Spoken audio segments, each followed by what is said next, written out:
You can have potty break. No. No. No. Do you need a potty break right now? No, I'm not. All right. All right, Seles, welcome to KooKs. This is Seles Bowser. Why don't you start off by telling us something about yourself? That's an angry black man. Not another one. I'm your average angry black man. No, nothing average about you, Seles. Well, let's see. I don't know. I'm born and raised in New Orleans. Cajun country. Yeah, well, it's. I mean, that's as far as I think of the U.S., that's a very rich spot for food. It is. It's very unique. A lot of people misled. Cajun cuisine in the area of Cajun is west of Baton Rouge, which is Lafayette, Louisiana, all the way toward the Texas border. When you get to Baton Rouge, midway from Baton Rouge to New Orleans and southeast of New Orleans, that's Creole. And people got interesting. Twisted okay. Because what they done were they market the cuisine of New Orleans. Every time there's a Sugar Bowl or any major event, they place this Cajun music because it's from New Orleans. New Orleans is not Cajun. It's Creole French. Oh, okay. And I thought it was all one and the same. No, it's not. It's not. In terms of cuisine, all right? Now, don't get me wrong. You got, when the Cajuns, the original Cajuns, came from Canada, Nova Scotia, Canada, and they settled in Louisiana. They settled where in areas of the bayou. All right, so now you got Bayou St. John, anything southwest of New Orleans, and a little bit southeast of New Orleans. That's where the Cajuns came through. That's where it was a lot of fishing and a lot of marsh land. Okay, that's where all of that were. So that's where they migrated through that area.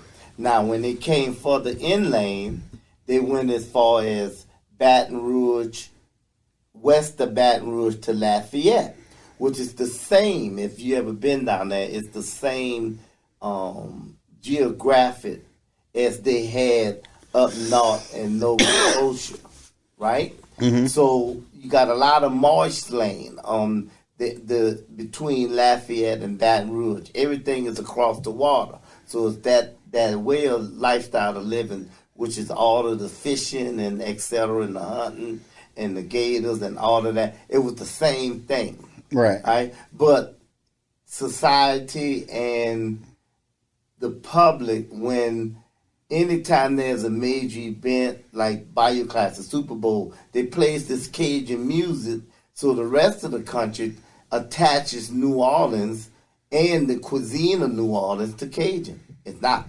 It's Creole French. Period. Right? And a lot of people got it twisted. A lot of people run down there. I lived in Mississippi. I still thought it was the same thing. Well, I'm explaining it. Yeah, no, it's really interesting. And a lot of people run down there thinking they learning one thing and they learning something else.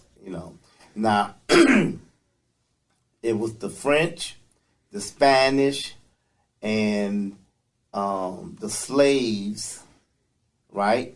And the Cajuns migrated in Louisiana. And that's how... Where did the Cajuns come from? The Cajuns came from Canada. Oh. They got kicked out of Canada. Oh, okay. And they came all the way through Louisiana. Got stopped by the Gulf of Mexico. And okay. That's the way they came. Okay? That was the migration from Canada. All right? Those Canadians, and that's where the Cajun and the cuisine... Their cuisine came from, and it was people lived out in the woods, and they survived out in the marsh. They hunt, they fish, and they lived off the land. And that was the same geographical area that they had when they was up in Canada. It was a fur trade, right? It was a lot of fur, the fur trade. Trapping, Right, that's what it was. Yeah. So then come the Spaniard, the French, when they come in, those was the socialites in New Orleans. That's where the Creole French cuisine Came from. from, yeah. All right. Now, don't get me wrong. Everybody loved the Cajun, but New Orleans ain't no Cajun, just Cajun. Right. What made New Orleans, in my opinion, the word Cajun came out when Chef K. Paul done this one dish, the black and red fish, all right? And it got so popular, he wrote books on it, and people went to migrating to New Orleans to eat this dish and to go to his restaurant, and they couldn't get in the restaurant, and he made that dish famous, and he also made the preservation, if I'm saying that right, they put a cap on ray fish. Oh, okay. So ray fish has to be more than 18 inches long. You got to throw them back, and you only can catch 6. 6. Because he made the dish So so popular. Yeah. Right? Now, it's strange. I wonder how many chefs are responsible for, the downfall of certain species. Well, it's a lot. It's a lot. Just think about it. I mean, look at Chilean sea bass. That's the same with the Chilean sea bass. You know what I'm saying? That's a giant fish. It's not even Chilean, it's Antarctic. Right. Because they fished it out of Chilean waters. Yeah. Just keep fishing it. Yeah. And if you overfish any area and don't let it regenerate, right, you got issues. Yep. And that's the problem. But we got some secret fish down there. Now, once the fish... Yeah, they call everything redfish, but nothing is. Once the fish is populated and used like the redfish was, right, then the government will say, well, this is a commercial fish or this is a non-commercial fish. So it's a non-commercial fish, then people don't know about it because there's a fish down there. If it get out, it's going to be just like the redfish. Now, we know about it. People see it. They're scared of it. It's like the monkfish. Mm-hmm. All right? Yeah. If you see the whole monkfish head on, you'll never eat it. I'll still eat it. Well, I know we culinarians. But if you buy the monkfish with the tail and eat it, the poor man's lobster, etc., that's how the monkfish was getting overpopulated. Because they were substituting it as lobster, right? Now, we got a fish down there called an alligator gar. If you're trawling for shrimp, right, the fish move real slow. He's real long. He ugly, got a face like an alligator, right? But it's called gar. You find this fish off the southern eastern coast of Texas, all of Louisiana, all in the moist Mississippi, Alabama. All right? Somewhere on the west of the Gulf in Florida. Okay. Right? So it's classified as a junk fish. People will catch the fish and kill it and throw it in the thing. Yeah, like Spanish mackerel. In Louisiana, we take this fish, run it through a dye, and serve it as meatball and spaghetti, but it's made with the gar.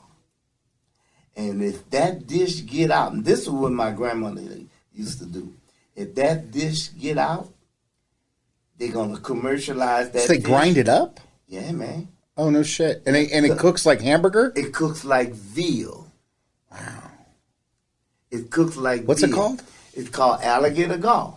It's a garfish. It's a garfish, right? It's they come 3, 4, 5, 6. Oh, it's the one with the long. teeth, right? Yeah, with the teeth. Oh, I've seen that on like big ugly fish. Oh no He's shit! swimming real slow, but when you trawling for shrimps, he get caught in your net. Oh. So you might wind up pulling in 6 or 7 of them, and the people would, trawl for shrimp. They get mad and because he would break your net. He would cut through the net, let the shrimps out. They would kill them and throw them on the side. We would eat that. We bring that home and we eat that. You know, one bone down the center, flesh everywhere. You can make alligator golf balls. We make the golf balls with Creole sauce served with angel hair pasta. We make little patties. Look, man, if it gets out like K. Paul made the snap of the redfish famous, it'd be number. It's done. It's done. It's a done deal. It's a lot of fish down there like that. And I grew up with my uncles and them, and they went hunting and stuff. I didn't like to do the hunting part. I don't like guns. I'm not a gun guy. I just, No. You never, I like to hunt, but I hunt for hunters. right. That's what I'm saying. But I'm a fisherman. I used to cut school to go fishing with my uncle and them. That's cool. And it was a pleasure. All three of my uncles and me on the boat, and I was on the same one there because I had to make sure we get back to the way, because you can go fishing 1 minute and go over a prairie with 6 feet of water, and 2 hours later that prairie is a lane. Now you lost, So people will go and stick sticks have their own little marker sticking out the water so they'll know their way back. And one night we got stuck out there, and that's before walkie-talkies and, people got too much pride to bring a walkie-talkie and do a mayday and let the Coast Guard come, and you just out there. Yeah. And I'm calling the Coast Guard. I don't care. Yeah, it's not pretty. It's not pretty. My dad used to, he lived on a sailboat for 30 years, but he lived in Biloxi, Mississippi. So I'd go down there and visit him. So I spent a lot of time in the Mississippi Sound. Yeah. Beautiful area. Yeah, until the mosquitoes come. Yeah. But if you go out to the islands, you don't have no mosquito problem. Yeah, but depending on which way the wind blowing. Yeah. Because the wind can blow them on you, or they can blow them away from you. Yeah. You know what I mean? Yeah. And nothing like being a kid and mosquitoes are so full where you squeeze your hand and you got a little mosquito ball, and then they get caught in between your glasses. Now they hitting your glasses and hitting your eyes. That's annoying. That's a lot of mosquitoes. That's my part. It's so many mosquitoes. You do this, you done killed a whole bunch of mosquitoes. Yeah. Now you can imagine and when you smack them, there's like so much blood. Yeah. But it's that's it. Yeah. Louisiana and New Orleans area is outdoor fishing. There is nothing but life everywhere. Yeah. Remember June bugs? Yeah, I remember June Oh my god, dude, that was the weirdest fucking shit I ever lived through. You know what happened to the June bugs? Wasn't it like a college the experiment or neighborhood something? used to come through the neighborhood of the truck to spray the mosquitoes?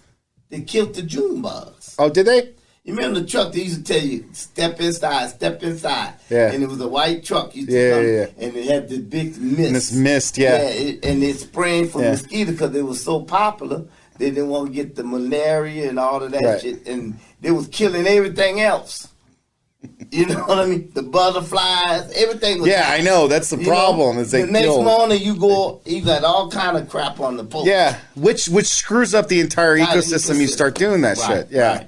But that's what I don't know who came up with that. I know they used to do it in New Orleans, but how toxic is this shit? How is it that nobody stopped and thought, like, maybe we shouldn't spray bug spray everywhere? Right.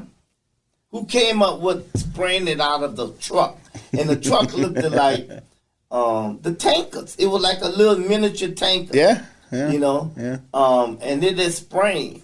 Yeah. And he's one on the microphone. I remember that as a kid. And the other one saying, step inside. And you hear the shh. And it was crazy. And like everything, the birds. If the bird got caught, at night in the pigeon, everything was falling down. Yeah. That's not good. That was some bad.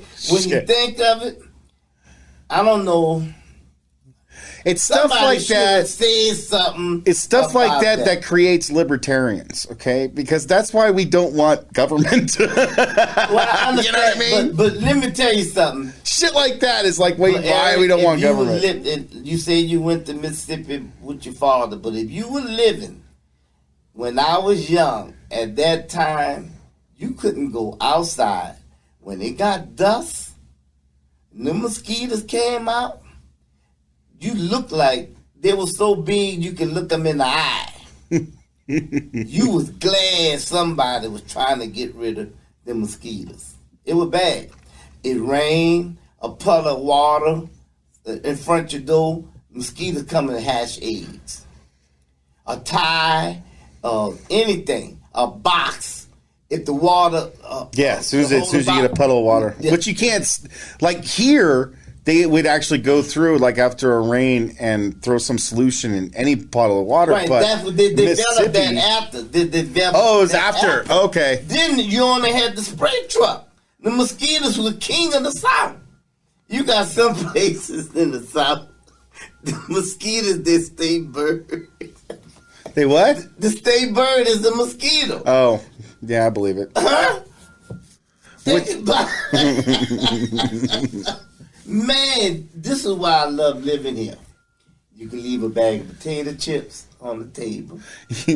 Wait now, and you don't come back and see the ants, the potato chips running down the side of the table. They toting your chips down the table.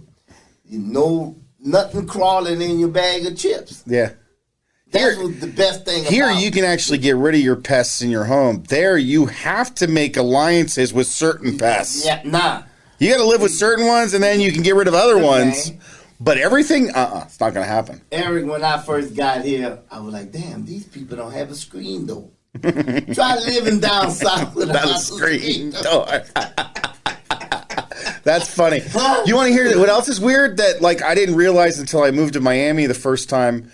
But I used to leave, like here growing up, I would leave wet towels out to dry. I would leave my clothes in the washer for days sometime and then come back there fine. Right. You can't do that anywhere else. My towel, I would get out, my towel would be wet, and I'm like, I hung it up and it's still wet the next day. Yeah. What kind of crazy juju is this? It's funny. I got here in 96 and I learned the way it was hot. People like, oh, why you move to Vegas? Oh, it's so hot in Vegas. Yeah, it's hot. And I used to say, the South is hot too. I said, why go out there in it? If you don't have an air conditioner in your house or your car, I'm not coming. Yeah. You know, I'm not laying in the sun trying to get a suntan. So the heat don't bother me. Because I'm not going to go staying in it. Right. Yeah. You know what I mean? Yeah. So, but people just don't really, they just go by what they was told. It gets 100, 120, 100, blah, blah, blah. It does. Blah, blah, blah. But I'd rather have that than 90% humidity. Like, honestly. But, and like my friends in Mississippi, they're like, no, they prefer the humidity over the dry heat. Because they never lived in the right, yeah. And it's just wherever your body acclimates to is what it acclimates to. Yeah. Thank you. Yeah. Because I done lived in higher altitude when I did have to take the COQ2 pills, you know, put some oxygen in my blood when I moved to Colorado. Because I was... Oh, Denver? Yeah. I was in Fairplay and Breckenridge. And in this is like ski resorts? Man, yeah. Nice. Fairplay was so high till you barely can breathe. Now, let me tell you this story. I flew in for an interview into Denver, and the company came pick me up, drove me up to Fairplay to look at the project. So I don't know nothing about that altitude, right? And we had drinks. I had one glass of wine. Fell off the stool. Really? Fell off the stool. Huh. And it didn't look good in the interview. Either you can't handle your liquor. Either way, it's bad. It was bad. Yeah. And then I was so dizzy, and when the little medic came, they found out, and when you think about it now, I came from Louisiana, New Orleans, it was 16 feet below sea level. Right. Right? Then I went to 18,000 feet above. Yeah. I wasn't acclimated. That's when I was told that I had to take the COQ2 pills to get more oxygen in my. Now, let me tell you, after I stayed there, and this is a trick that you must know if you're buying drinks. If somebody come from Denver, Aspirin, Colorado Springs, Breckenridge, and to visit you, don't buy the drinks. They would drink you under the table. You understand what I'm saying? Because of the altitude? Yeah. Buy them some clothes, a sweatshirt, a Love Vegas t-shirt. Don't buy the drinks. Yeah. I came back to visit, right? And I never forget, I was by my client house. And everybody, they was wasted. And I'm like, I was still drinking. You know? And that's something I realized. So I asked some people about that. They said, yeah, if you get acclimated to a certain altitude from Aspirin, Breckenridge, because those are your highest peaks in Colorado, right? I do know, like fighters, they always train in high altitude. Right.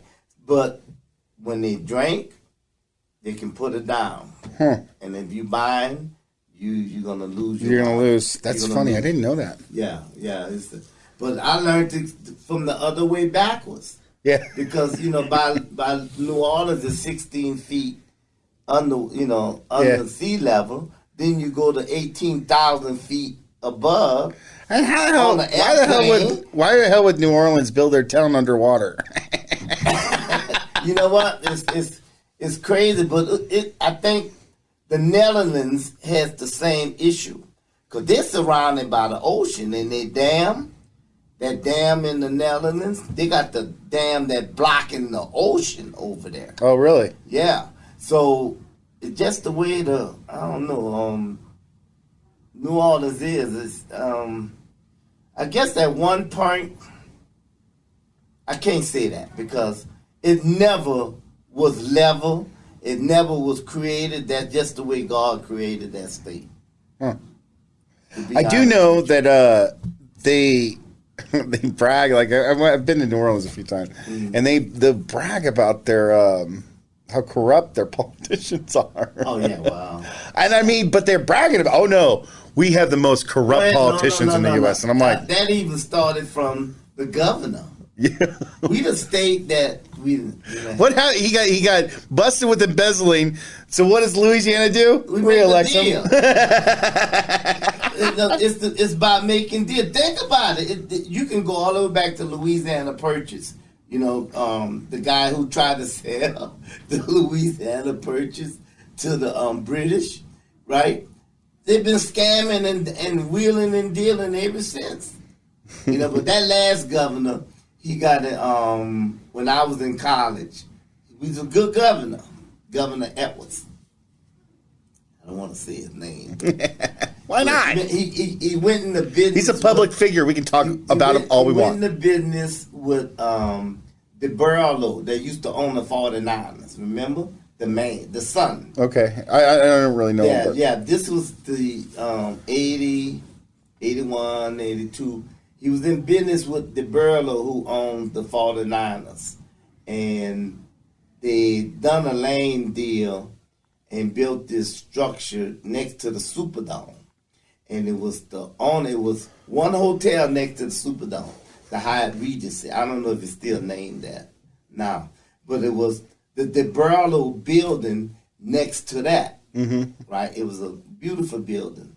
Right now, the Saints own the building. The Benson family bought it. But that was the deal. It was a land swap deal that got the governor in trouble and got the owner of the 49ers kicked out of the NFL. Really? Yeah. But because they was wheeling and dealing, it was always willing dealing about lane swap. And don't forget, when they built the Superdome, it was the massive structure for the NFL, and it was the first one, right? Mm-hmm. You ever heard of anybody saying this implode the Superdome? They were actually 30 years ahead of their time, that architect. Now Germans own it. Yeah. No. I think it's right now. It went when Governor Edwards was governor, and the Saints, they were threatening the Saints to move and all of that, blah blah blah. He went in a partnership and with the Saints. So the state owned half of the Superdome, and the Saints did because they wanted to build their own stadium. So you either give them the stadium, or they gonna build next door. Yeah, and you're gonna have a stadium you're not gonna use. Thank you. Yeah. So you're gonna have a ghost town. Yeah. So they made a deal. They made a deal, and the deal worked out. So how does it work that it's because it's called the Mercedes? Like this one's called. That's by something. Sponsoring. So I mean, but I thought that they actually buy it. No. This is what they do. Say you Eric's LLC, right? And you want to sponsor me and my team. Well, I put Eric LLC on the team. As long as the contract. But that's then you're going to name your stadium after me? No, it's still a Superdome, but it's named Mercedes Superdome until that end, till the contract run out or the deal end. But the name can change. But it used to be the Louisiana Superdome. It went from the Louisiana Superdome. The first time they got this sponsor, it was the Mercedes. I'm waiting for the Viagra Superdome. That might happen. That would be funny. That might happen. But you think about this, the one in Atlanta. Mercedes went and they sponsored them too. Oh, so is that a Mercedes Superdome? That's a Mercedes Superdome in Atlanta. And a Mercedes Superdome. It's a Mercedes Superdome in New Orleans. Because the sponsor. So every time there's a game, we put our logo on the building. Every time there's a game, you have to announce our name. And it's keep our... But they don't actually own anything then. They don't own it. They just pay give you for money? Sponsorship. Huh. Saying like, remember we discussed earlier, you said, Seles, if I can continue doing this, if I get sponsor that can help me with the logistics and the equipment, right? This can probably catch on. And I said, I know it would catch on because it's not a platform for chefs, cooks, people in the culinary industry, bartenders, any of that. Well, actually, it's just for cooks. I'm not saying, but that's what I was saying. There's no platform for none of those areas. And we are the hard-working people. Yeah. You know what I'm saying? To express themselves. So this is a great idea. Thanks. But the thing is, it should be more people lined up to do it. You should be booked up 2 years out. Because I'm not waiting just on the cooks. Yeah. That's my thing. Well, it's hard to. I got put lucky. An ad in the paper just on your friends. Well, that you don't work with in all of your travels. Yeah, that's what I'm doing. I'm not saying I'm going to get to about 100, and then I'm going to have to really need some other people because I want to tell my friends. Who knows? The right persons come on the show making the right. Not making, I'll take that back. Speaking the right things on the show, right? Whether negative or positive. Whatever, but this is your time. Yeah. This is your time to say whatever I'm you just saying that would give you sponsors. I'm not that concerned about sponsors. All it takes is one sponsor. But I'll tell you the one thing I'm concerned about sponsors is that they put too much stipulation. You can't say this, you can't say that. Which I get what they have their image that they want to do, but at the same time, I don't want to sit here and put crutches on people. Wait a minute. That's not true freedom. Is it Saturday Night Live? Don't they say what they want on Saturday Night Live? No. Hell no. Are you kidding me? Well, they stop after They're canceling people for having because they like Republicans. That's a crazy thing. Like you can't say you like Republicans and be an actor on SNL because it's a leftist. It's getting that fucking crazy. Well, I know at one part when it was, what's the comedian? One always gotten in trouble. Which one? The black guy. He always was in trouble. And I like him too. Wait, describe him. Popular one. Kevin Hart? Yeah, Kevin Hart. Yeah. Now Kevin Hart went to college and he's a few years behind me. And he came out here to do the little Vegas thing and had a good time. He's mad talented. Oh my God. He's so super funny. talented. Yeah. But the only incident he wasn't that good at judging his friends. Because when he got in that trouble out here, this guy... What trouble did he get into? His friend, Ari. That's just like you and I take a road trip. And I film you doing something that I shouldn't have been doing. You didn't approve of it. And then I come back and say, look what I got. And if you don't pay me, listen to this part. That's fucked up. You don't pay me $5 million, I'm going to say something. Now, you got wife and kids. Yeah. And that's what he done. Now, at the same time, every time I do a movie, I'm making sure you're in, you got a segment in the movie. I'm throwing something. Yeah, it doesn't matter. You're friends. You don't need to throw. But that's not a friend. Yeah, it's not a friend. That's not a friend. And to find out it's not a friend when it's too late, that's not good. That's heart-threatening. That hit you hard in the chest when you find out, and you can't talk it out because the action was too bad or too severe. You know what I mean? Yeah, you're fucking with the man's family, man. And livelihood. Yeah. Especially with the Me Too movement. Yeah. We got to adapt. We got to change. Now, I've been blessed because I was born in one society. I watched the change from technology, and we were talking about this in the car. Yeah. From the phone, and just think about it. Yeah. The phone on the wall. It used to be Seles, phone call. You had to go inside. Who answers the phone anymore? Wait, I'm not. Nobody. My point. You had to go inside, get the phone on the wall. Yeah. Now, your privacy was the length of the cord on the phone. Yeah. So now you, I don't know. I got to ask my mama. That's how the conversation went, right? So the technology went from you had to go to the phone to now the phone is on you.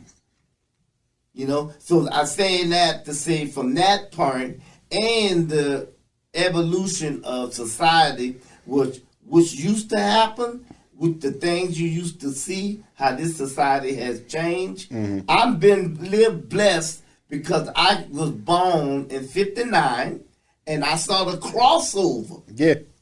All right. Now you saw the crossover when technology and events and socialism was the social aspects of this country and world was changing.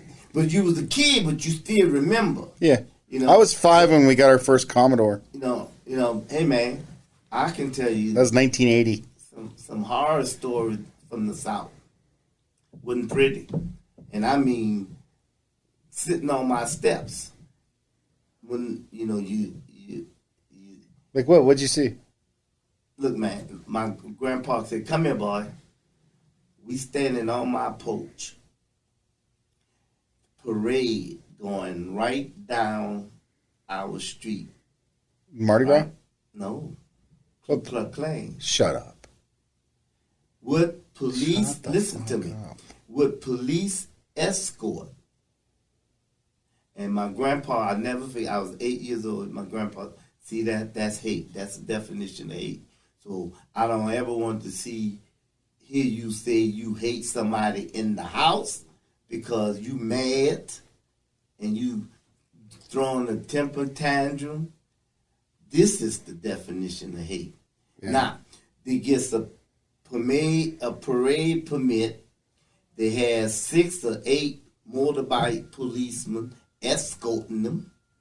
Probably so they wouldn't get their ass kicked. No, they had balls, boo. And they marching down into the minority neighborhood. And it's a fear tactic. Yeah. Now, and it's a lot of things. I went through 1968 when Martin Luther King got shot and all of this, the Black Panther and all of this stuff, right? In Erie, I saw people get hanged. Really?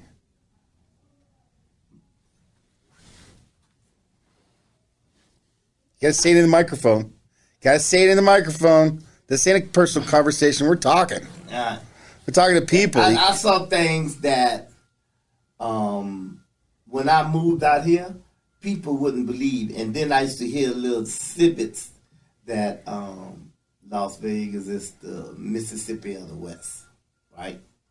And I was like, no, you don't know nothing about fucking Mississippi. Because if they had a bridge to go to Florida and you can get on that bridge and go over Mississippi and Alabama, that bridge still would be full. You understand? But because I can tell you some hard story, but that's how it was. So it was, you go this way, I go this way. That we avoid everything. I got kicked out of a bar in New Orleans because I was white. What bar was that? I don't remember the name.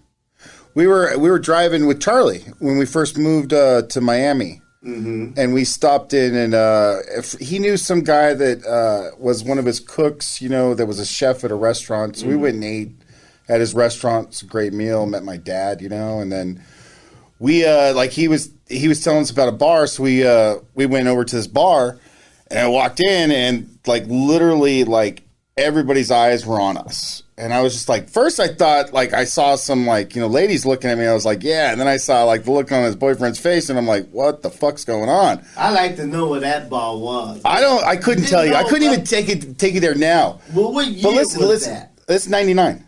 1999. Whoa. Yeah. So the bartender, just kind of looked at us because we were kind of standing there obviously in the wrong spot. And he's like, boys, you guys want to go around to the other side.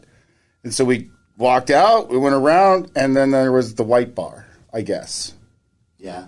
Yeah. I can believe that. I was like, wow, this was that was the craziest thing I ever experienced. Well, coming from here, right, you didn't have that problem because for this city to survive and thrive, if you is a bigot or display that kind of behavior, you won't make no money.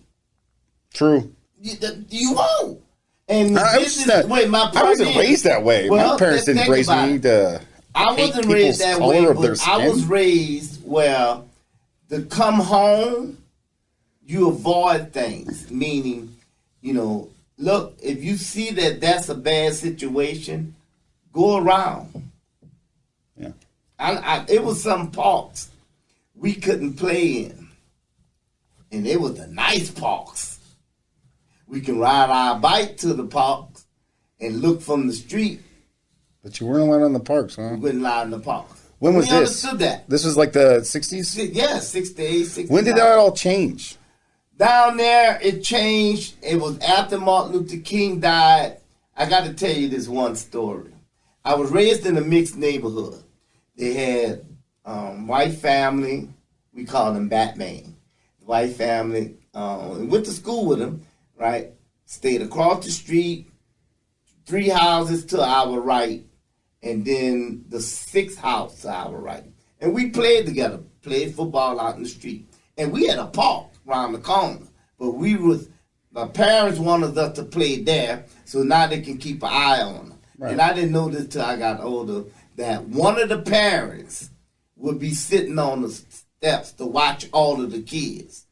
It wouldn't be that we outside and nobody watching us. Yeah. You know what I mean? And my point was that I saw it change. It was 1968. They was rioting and stuff, and this was bad after they killed Martin Luther King. And they were threatening to burn down everybody's house. Now, New Orleans, the fucking houses are stuck together, right? So my grandma made me go to the store and bought this right dye, black dye, right? And she threw sheets in the tub and threw this dye in the tub, right? And we dyed these sheets, and we didn't even let them dry, right? And she had me cutting the sheets, because the rule was, if you didn't have no stripe, no piece of black hanging on your house was going to get burned down. So we walking through the neighborhood. She got a tack and a hammer. I got the little bag for the a grocery bag. I'll never forget that. For the wet sheets. And I'm reaching the tub, and she tapping it out, and we going 3 blocks this way, 3 blocks this way. Then I said, Grandma, why are we doing this? She said, if they burn their house down, they're going to burn our house down. Good for her. You know. Yeah. And I was like, oh. Yeah. You know, I'm like, you know, but it didn't happen. They was burning in some states, right?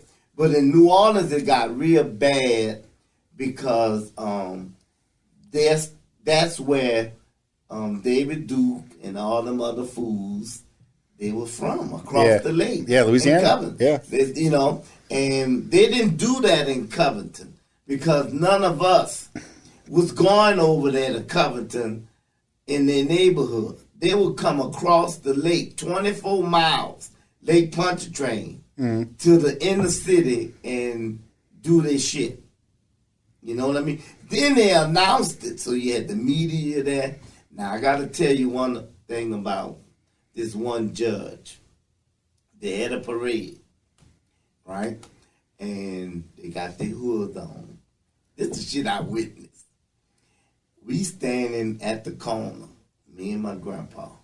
He got me by my hand, and they marching, right? And they was yelling stuff about the Jews and niggas and all that. They was yelling shit, right? And my grandpa used to tell me, see, that's hate. That is the definition of hate, you know. And this one guy was running on the side of them, saying, I knew you, I knew you, I knew you, like that, right? I didn't understand what the guy was saying. Black guy, big black guy. And till he passed in front of my grandpa and I, right?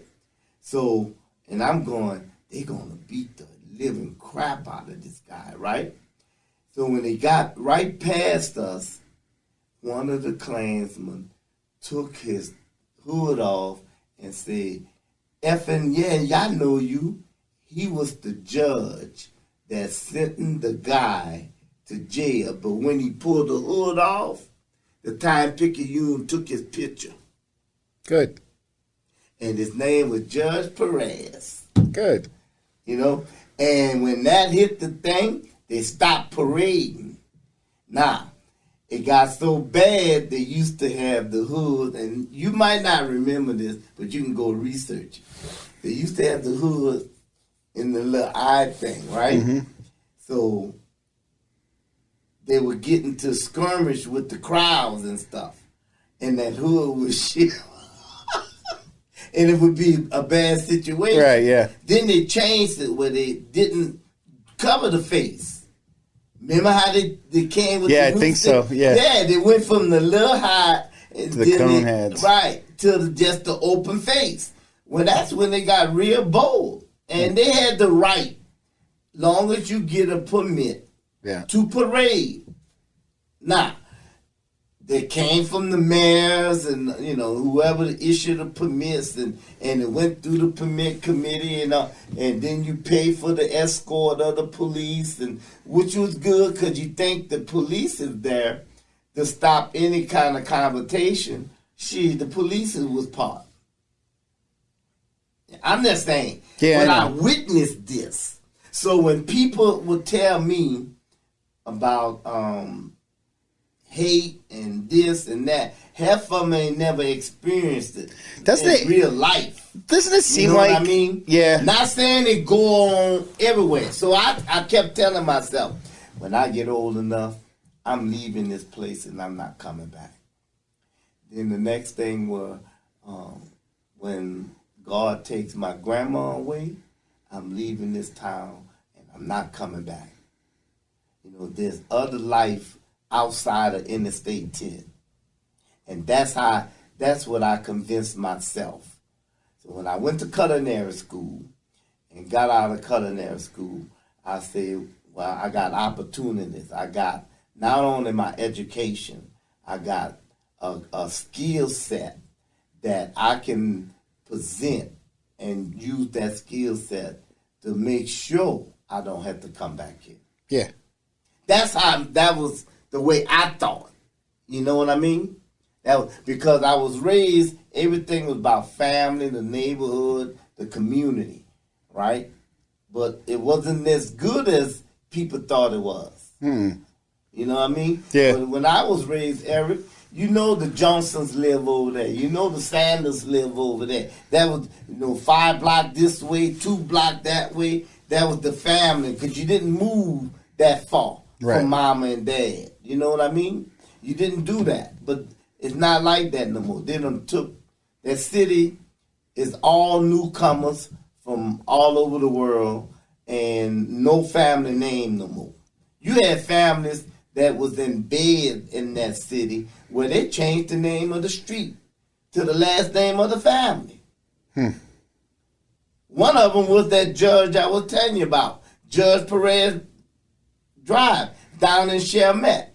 Now, we only went to Chalmette on the interstate to go fishing because you had to pass through Chalmette to go to Bob Avenue and all them other fishing places down there to go fishing. It was bad. But, man, my uncles, by them being fishermen and huntingmen, they knew all of the Cajuns down in west of Louisiana. Because that's where we went to go fishing. And they had phone numbers. And they used to call and say, the fish biting, And we used to jump in the car and go. And my one uncle, he had a deuce and a quarter. You're going to find this interesting. And we used to keep 2 poles in the back of the car, right? Little tackle box. You get the phone call, because we didn't have cell phone. You had to call the house. Then grandma got to call you, say that Mr. Johnny called and said the fish are biting, right? So then all my uncles would get the phone call. Then they would get in the car. We'd drive down because the fish were biting. Right. Right? So there's a road in Louisiana called Highway 1. And I got this thing here. See the Louisiana thing? Uh-huh. All right. See this tip way down there? Yeah. That's where the Lake Pontchartrain and the Mississippi River meets. There's a road in between both of them, where if you walk on this side of the road, it's the Mississippi River. You walk on this side of the road, it's Lake Pontchartrain. Right? That's where one starts, right? Right, Yeah. right. So then it's like bolted up as a big levee. But it's one road in, one road out. Nice. So we had a friend down there. Sometime when the tide was high and the fish he would say that they biting. And we would go down there and Eric, you get out the car, you sit on the hood of your car or the trunk and fish. We was killing the fish, right? But the only problem is everybody knew about it. So if you first one in, you stuck to everybody started, turning to get out, right? So I never forget, we was about six or 8 calls in, right? Fish bite coming, we catching everything, right? And then fish that stop.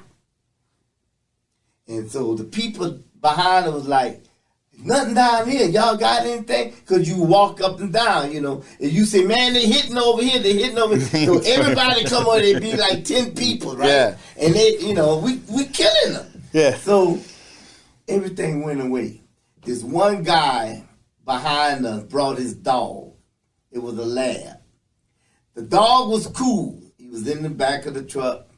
And the dog was walking around. We fishing. And we pet the dog and So the dog decided to go fucking swimming. Right? So you don't want to go fishing with a dog because he run away to fish, right? Dog in the water. He yelling. Right? Alligator behind him. Right? So there's this tree branch. It came down. And it was like hanging where it cracked. Looked like the stone cracked it, but it was hanging in the water. Yeah. Right? And you can see the head of this thing, Eric. He was about as long as your arm. Because you couldn't see his tail. No.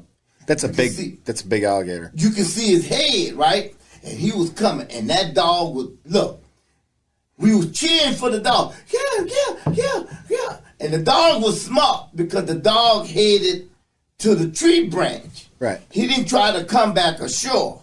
Right. Right? So I'm going, damn, he gonna kill. He's gonna kill, yeah. We gonna see this. Yeah. All of us gonna see this. So everybody's You get a cell phone? Yeah. No, we ain't. Oh, no cell phone back then. Okay. We standing up there with the our pole in the hand, picking up the oyster shells and the clam shell, trying to throw it at the alligator. Nobody can reach it, right? The dog went under the tree branch, right? When the dog went under the tree branch, the alligator opened his mouth to get him, right? Dog came up on the other side, and he kept going, right? So the alligator tooth got stuck on the algae and shit on the tree branch. That's how hard he came down, right? Next thing I hear, boom, boom. My uncle done pulled out his fucking gun. Shot the alligator. Look, he shot the alligator. The alligator flipped over, and everybody went to cheering and shit, right? So the dog started swimming back to shore. Fucking dog got in the back of the truck. Didn't budge, Eric. It was like I learned my lesson, right? Dogs are not stupid, man. So the alligator in the water, right? So this is my country ass uncle. I mean, you went and got it, right? Let's go get my Yeah, alligator. fuck yeah. Wait. So I'm go, man. Dude, that skin's worth money. Wait. I'm not sure you can sell it without a tag, but Yeah. He said, let's go get my alligator. I said, what? He said, yeah. He said, so one of the other dudes came and he had a fathom rope. Would you do the fathom to see how deep?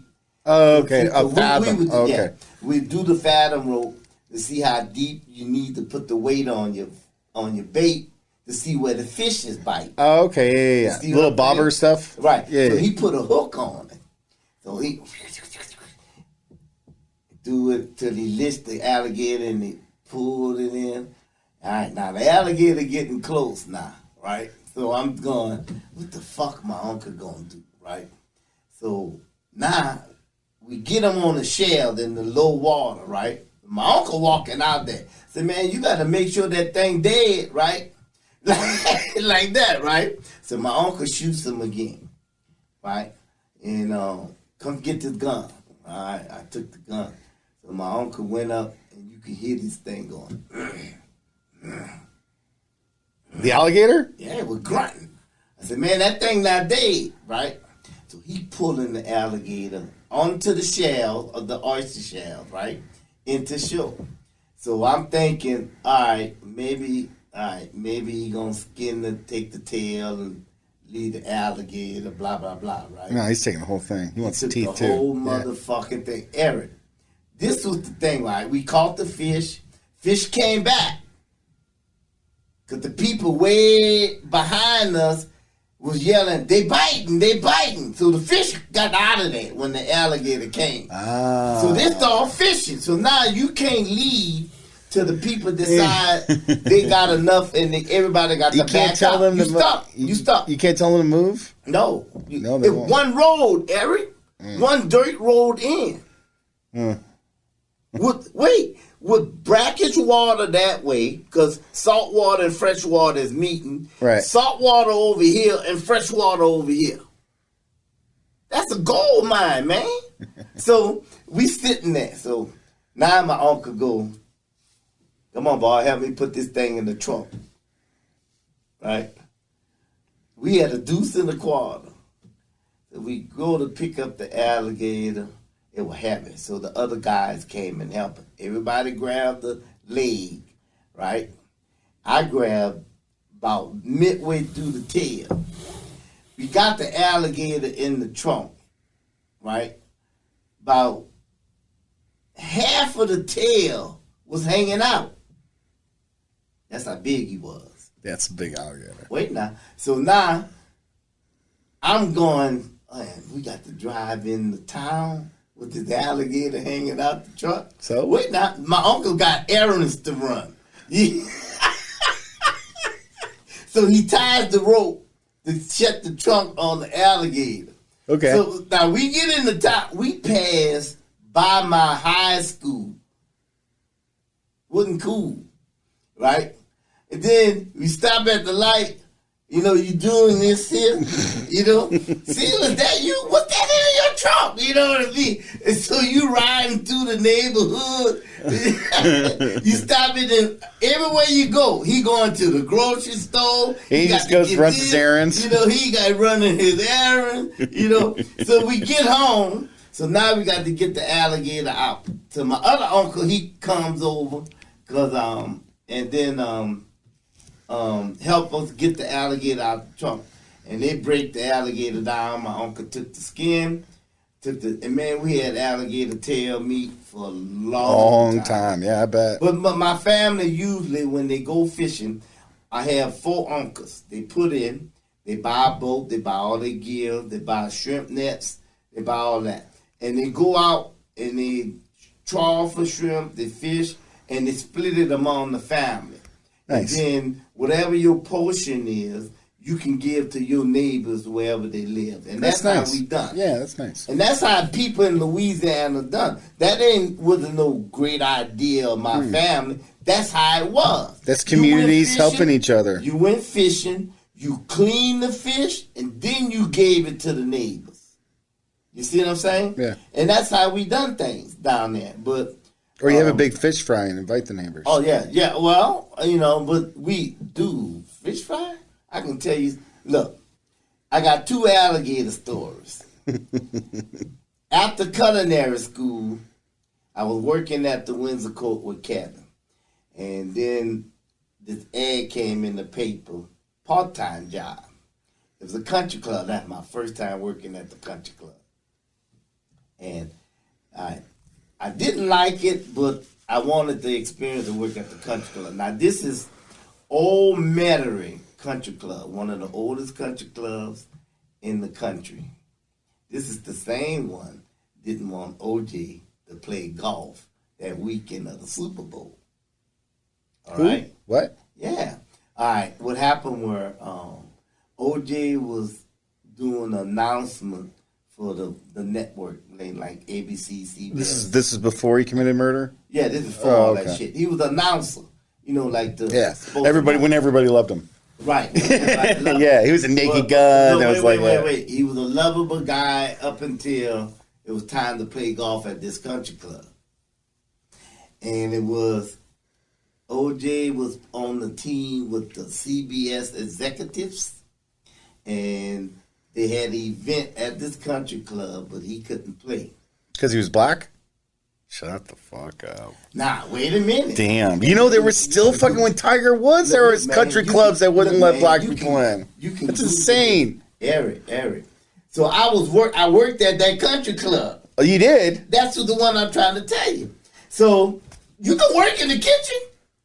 Oh, but they'll hire. Yeah, but they won't let you play golf. Right. So I didn't play golf, and I didn't give a fuck about golf. Yeah, but still, I'm in the country club. I never forget this shit. Jeez, OJ's is about as white as you get. I mean, really. Well, you got a point there. But it was amazing that had happened, right? And then when I got to work, and they was like, "Man, you hear what happened?" I said, "What that?" Said, they wouldn't let OJ play. That's fucking insane. That's insane. I said, you think we can play? You can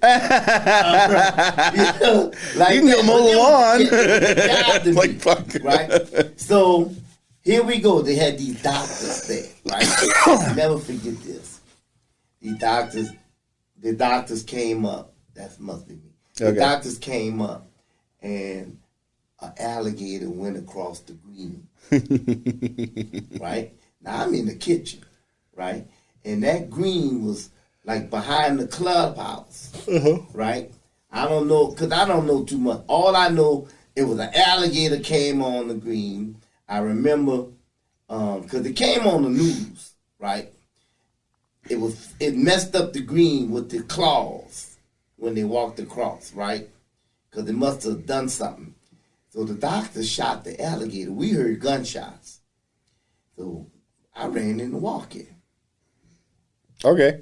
All right. So about 45 minutes passed. The buzzer rang at the back door to the kitchen. The doctors then shot the alligator. And brought it to the kitchen? And brought it to the kitchen. Wait now. That's not a bad idea. It's a private country club. Yeah, they can do that So when they opened up the door, the chef was one of them French chefs. He wasn't worth shit though. Wore a suit to work and wore his chef jacket over his suit. Dude, anybody who wears a tie underneath a chef jacket needs to get the fuck out of the kitchen. So he was executive chef. What his name was? Hune. He was executive chef / food and beverage / parking attendant, whatever. I'm not saying, right? But so he come and he had a little weird accent. He used to go, Seles, customer want to know, can you fix them some fried alligator balls? I said, where am I gonna get alligator from? Ain't no alligator on the menu. They rolled this shit in the kitchen, right? So I'm making up excuses. Well, how we gonna cut them? I ain't got no knife to cut the skin. The doctor bust out with a bandsaw. A bandsaw? The scalpel thing. You mean that they cut into the bone? He came and they said, will this work? Woo! Woo! You mean with the circle, right? Yeah! So I go, yes, actually that will work just fine. Harry, he must have done it before. He hit that thing, boom, the tail fell on the floor. I bet he's real good at it. Wait. Then he went from right under the neck, woo, Gustus fell out. Right? So now this shit's falling on the floor. He don't care, because this is a private country club. Yeah. Right? So we looking, right? He said, I said, well, only the tail part, I know how to cook like that. So he took the bottom of the tail part and whoop, fell out. And I'm going, damn, we need that in the toolbox, right? So I cut it up, right? Fixed them lunch, because they was all proud that day, and he gave me almost 10 pounds of alligator tail. Cool. And we froze some for when they come back, right? So they was joking, yeah, I bet the word is out. Don't cross the green, talking about to the alligators, right? Yeah, right. Now, but the shit was illegal. Yeah. It's in city limits. Yeah. It was illegal, but it was a private country club. Yeah. And it's which means you're going to get away with it. I'm doing this. I'm going, so when I got to the parking lot to leave, my brother said, man, these people crazy, huh? I said, man, think about it. They brought a gun and a bandsaw to play golf. What are the chances that you bring a gun and a bandsaw to play golf? Dexter's starting to pop out. You're right, Dexter. Huh? I don't think Dexter would have brought a bandsaw and a gun. Just happen to have a gun and a bandsaw I carry around while I play golf. Thank you. Wow. And you're a doctor. Yeah. That's scary. Well, you better be nice. You better smile at that guy. No, I wouldn't. Look, he liked me because he said, "You want something? You want to take something home to the family?" And I was like, "Yeah." So I know what piece to take, right? Yeah. So I took the center cut. You know. Well, they want it deep fried anyway. Why the fuck give them a good piece? They wanted nuggets and stuff like that. And I said, "I'll freeze this." But man, I lasted in that job maybe 2 months. Yeah. Because the chef wasn't worth the shit. Yeah. You know. And let me tell you, I done worked for some lazy chefs. And it's a bad thing. Well, once you work where we worked, you can't go backwards, Eric. Mm-mm. You can't go. It's I get some flack from some people, the business people I cook for, that I should really step out of the kitchen and be more of a manager. And I'm like, nope. I don't want to. I didn't get in this business to manage people. Otherwise, I wouldn't have wasted time cooking. Hey, man. Why would I waste that much time perfecting a craft? Well, not perfecting, but, working on a craft. If all I'm going to do is just sit there and manage people. Well, the thing is, the pleasure of... The pleasure? Yeah, the pleasure of creating something and someone appreciate it and like it. Yeah. That's why we're in this business. Yeah. Not to be told what to do, all right? Because once the learning part is over with, it's time to... it's never over with because you can always grow in this business. And when you think you know it all, it's time to quit the business. You see what I'm saying? But it's infinity growth in this business. Constantly refining. Constantly refining but abilities. At the same time, we have the foundation to know that if we serving a duck and the duck is from the wild and it's from this region of the country, we're going to make the sauce with the duck eating the wild. Yeah. We're not going to put no pomegranate sauce on a duck dish. We ain't getting that dumb created. Because duck don't eat pomegranate. I want to see a wild duck with a pomegranate pucking on it. Or he's eating huckleberries, wild berries, any kind of berries and seeds. What do they eat? And that's how we was created, not created, but that's how we was taught from the foundation that we have. You serve the product with the animal ate out in the wild, especially when you're doing wild game. People don't know that. People wants to be so creative, so different, that matches certain things with things that don't go, shouldn't go. How do you teach somebody that? Well, you teach them that by teaching them the origin of the product. All right? So like, okay, we got 3 different ducks. We got Malard duck. We got wild duck from the East Coast. We got wild duck from Canada. We got wild duck from South Texas, Alabama, Mississippi. So what do these animals eat when they're in the wild? So that's what we're going to do as a compliment. We're not going to do no Asian crap on the duck. Because the a la orange, the only duck you see in Florida is the one flying over Florida trying to get down to South America. And you got to don't forget, when them ducks migrate, they come from the north, they fly all the way through the United States and they go down to South America. And that's where they I got a couple mallards that hang out in my pond. Well, that's my part. Yeah. So it's like what these mallards eat over there, what they eating on. Seafood, I think. They're eating crawfish, certain little fish. Little fish. And what I've seen them chomp on some algae. Right. You know? You know what I'm saying? So that's how you teach that. But it's supposed to be taught that what the animal ate. You know what I'm saying? But a lot of people don't even know that. They don't get it. I don't serve beef with grass. You don't serve beef for grass.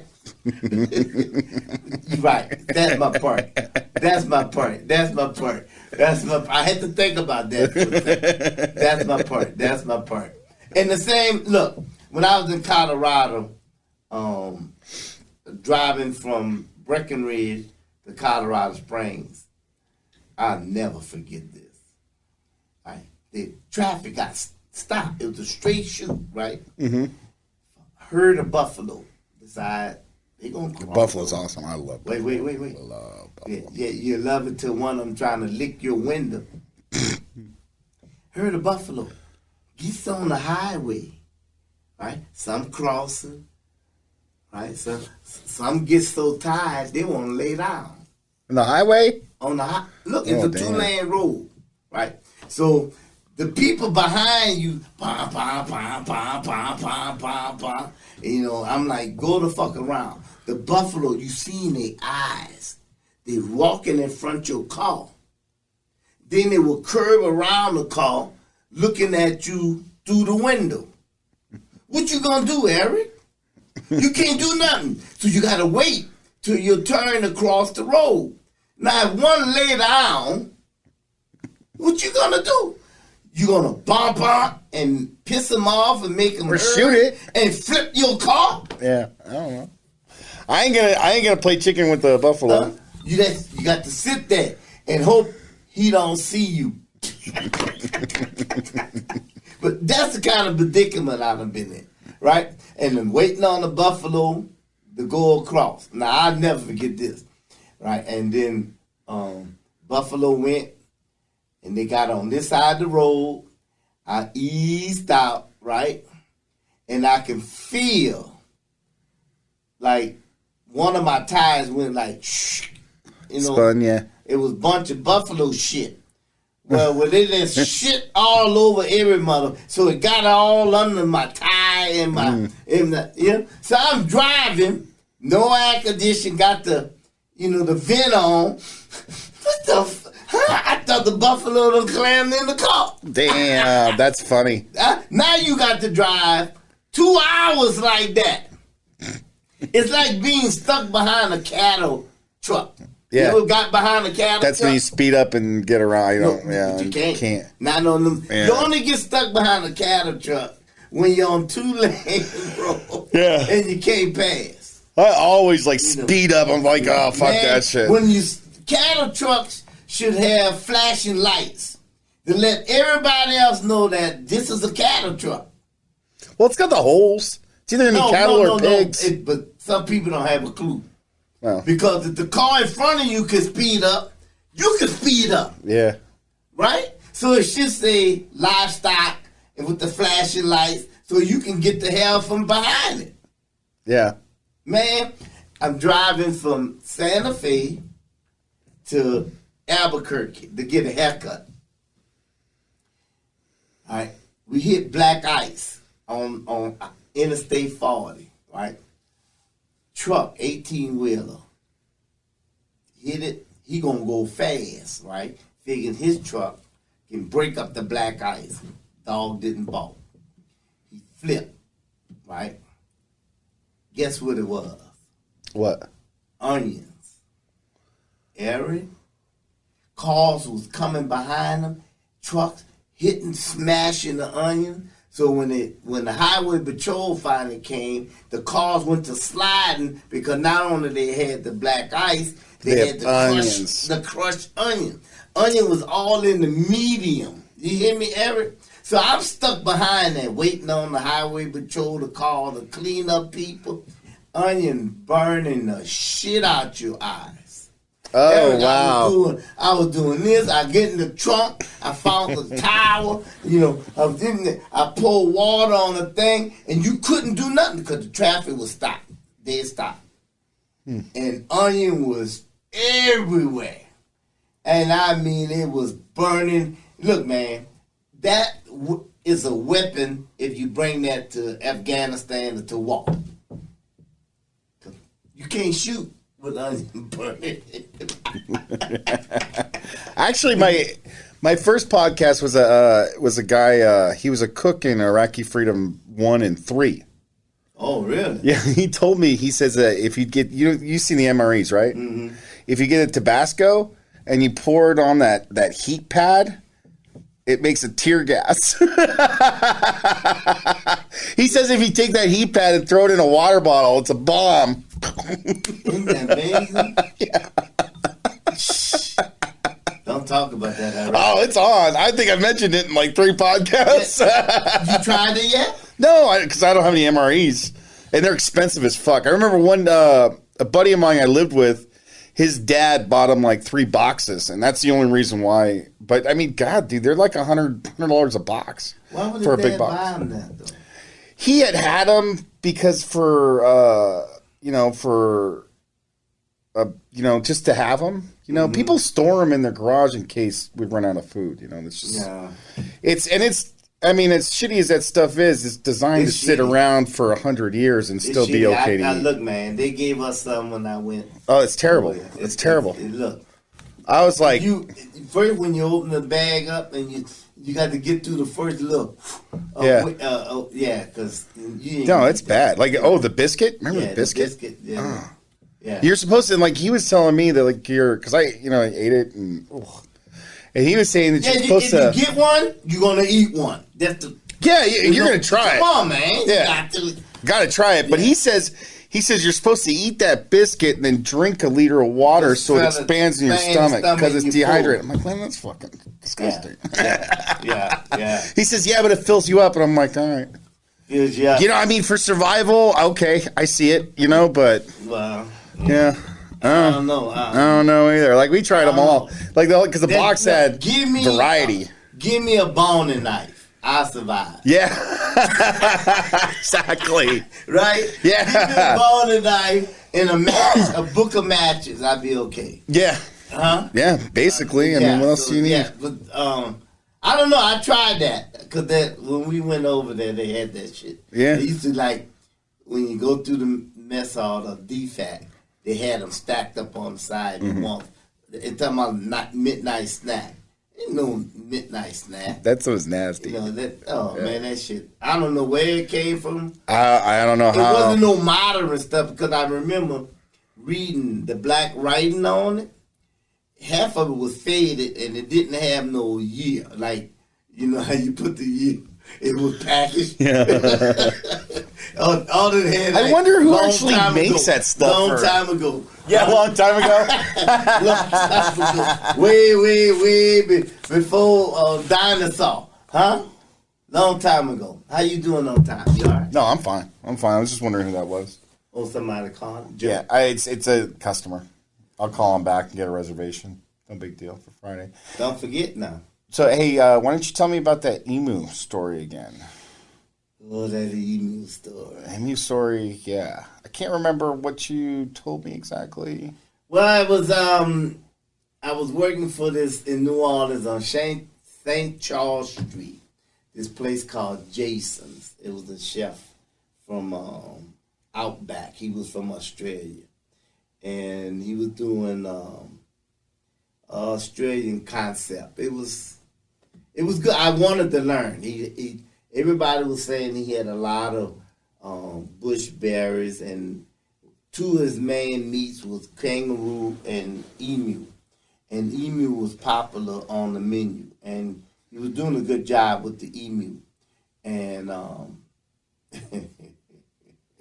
never forget. I opened up one Saturday, and phone rang.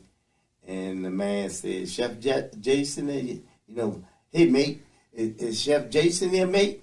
And I said, no, he's not here. He said, I said, who's calling? He said, tell him, I think it was Jerry or Jonathan, something like that. Call. So when Chef came in, I said, you got a call from a guy named Jerry something. He said something about your emu meat. I said emu meat. And he said, oh yeah. So he called the guy up. So the guy must have talking to the guy. He told him he had a wounded emu and asked him did he wanted it.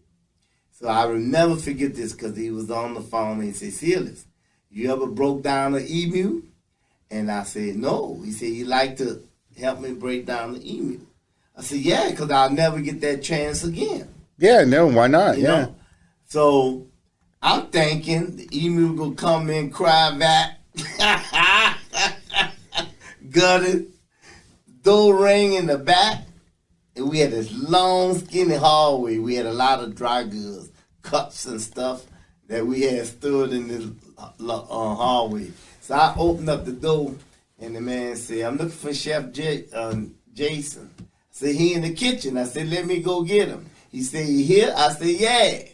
And I see the man had a rope in his hand, but I didn't pay no attention. He was dragging a live emu. With a broken leg. With a broken leg. So I went in the kitchen. I said, Jason, the guy coming, this guy, Jerry, or whatever his name was.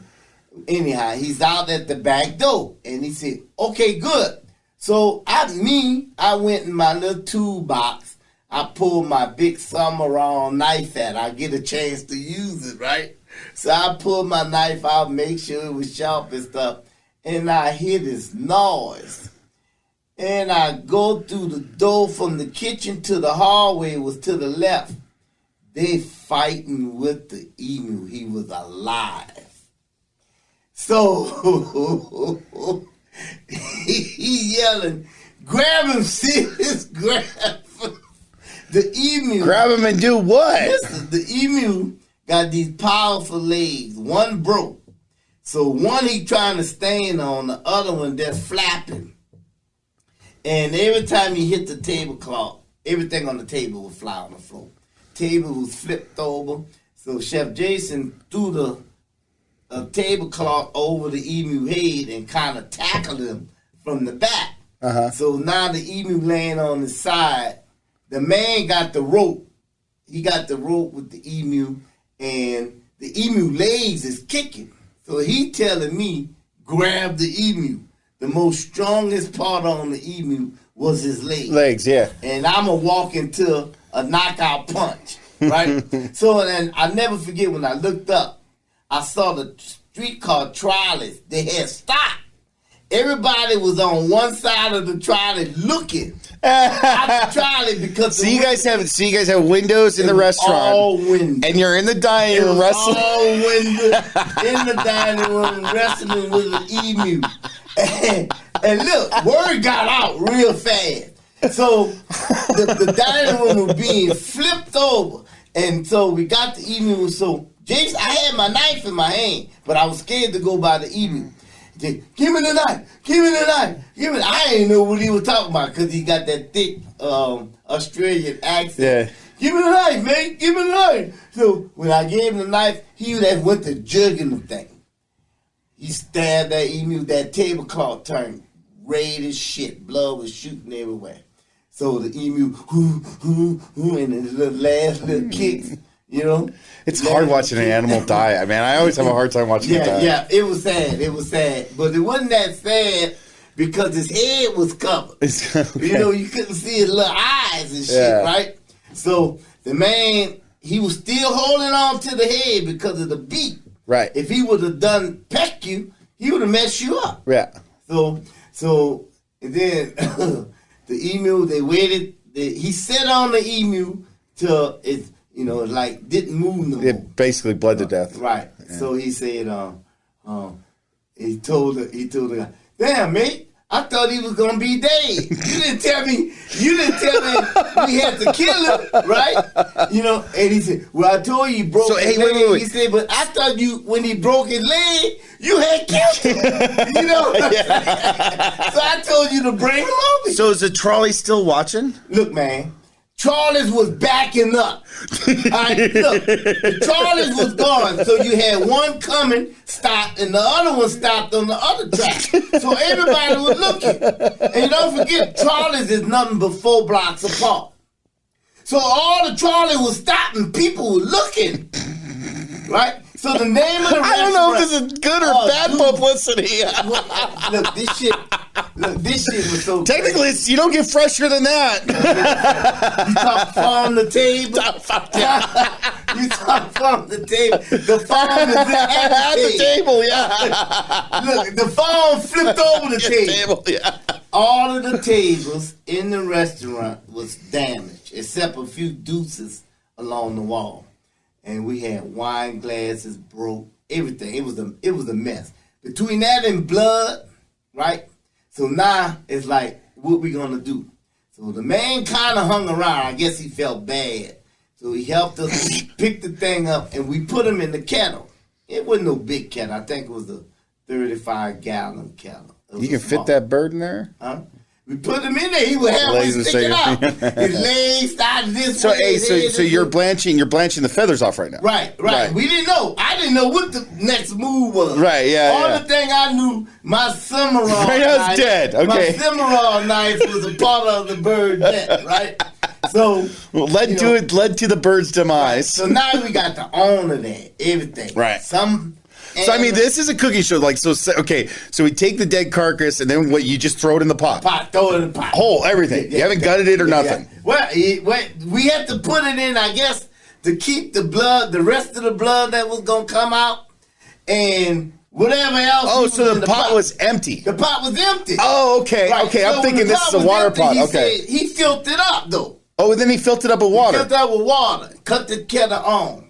So I'm thinking. Is this a steam kettle or is this a? No, the dome. Yeah, just a pot. Okay. So it was a flow kettle, right? But he like I'm thinking. Oh, it is a steam kettle. Yeah. It's a steam kettle. Okay. It's a steam kettle. So I'm like he gonna have to throw it away now. The way he killed the thing, I don't know what to think, right?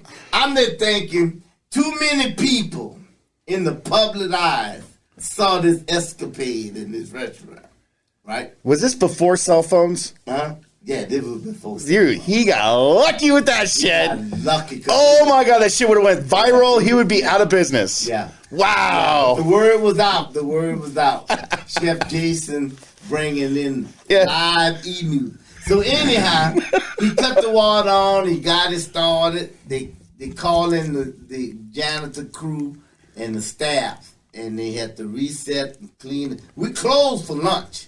We couldn't open up because they had to, then somebody called animal control. They showed up. Probably somebody from the trolley. Right. They talked to the owner, and technically they couldn't do them nothing because they didn't see that the emu was alive. Right. In the restaurant. All they saw was the dead emu in the pot, in the kettle, right? Yeah. So technically, they couldn't do him nothing. So then he had the water on, so we were boiling them and then rinsing it out, boiling them like letting it out, right? Yeah. And he started pulling the feathers off, right? So he got while it's in the steam kettle in the water. While I was in the steam case. So what do you get the water warm? Yeah, you got the water warm. And then it loosens the feathers and you yank them out. Okay. And he was pulling the feather out. And they were hot. Because I've never done this. Well, I've done chicken and roosters. Okay, I've never done that. Yeah, I never even. And I'll tell you that story because we had a chicken coop across the street from my house I was raised. We'll finish the emu. Let's finish the emu. So we got through the emu. We were pulling. So when the public people came, they came in the kitchen, right? But they was cleaning up.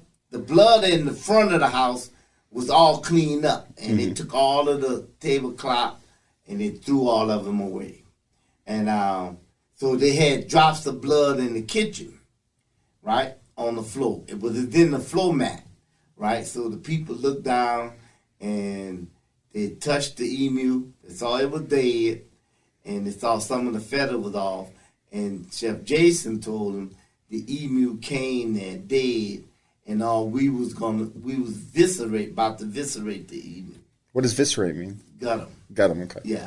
So he said we about to viscerate the emu and portion them out, right?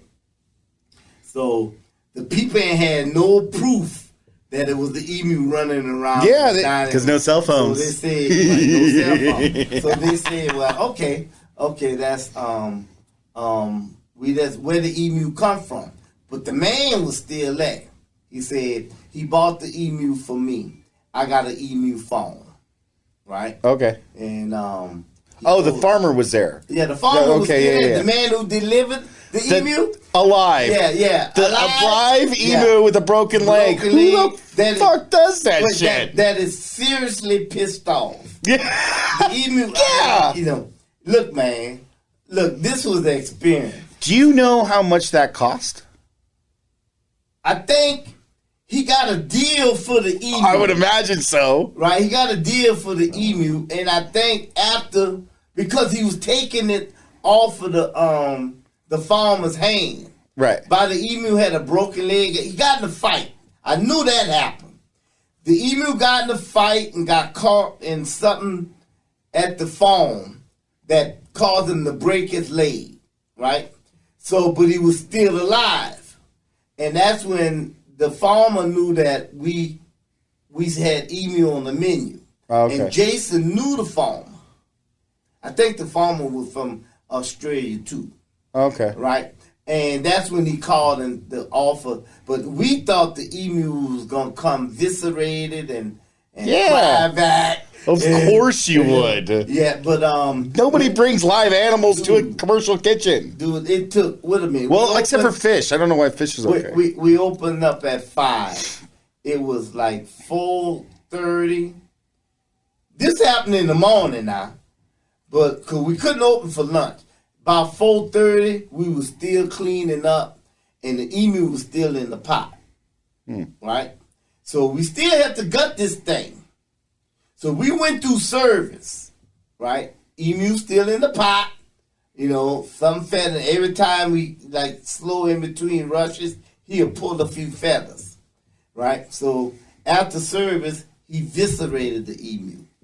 So where we putting the? So just out of curiosity, why wouldn't you viscerate it before you put it in a pot and defeather? It was an emergency. Oh, so normally you would. Normally, yeah. Normally, okay. You was viscerated, defeathered, right, and then portion it.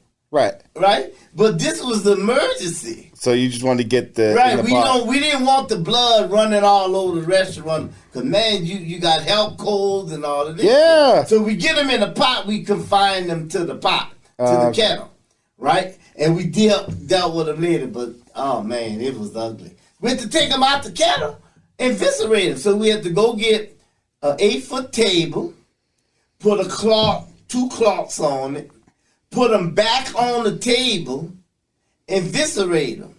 And that's when the little liquid and the guts and all of that. So they just wrapped the cloth up and put it in the garbage bag and threw it in the dumpster and out back. And I was like.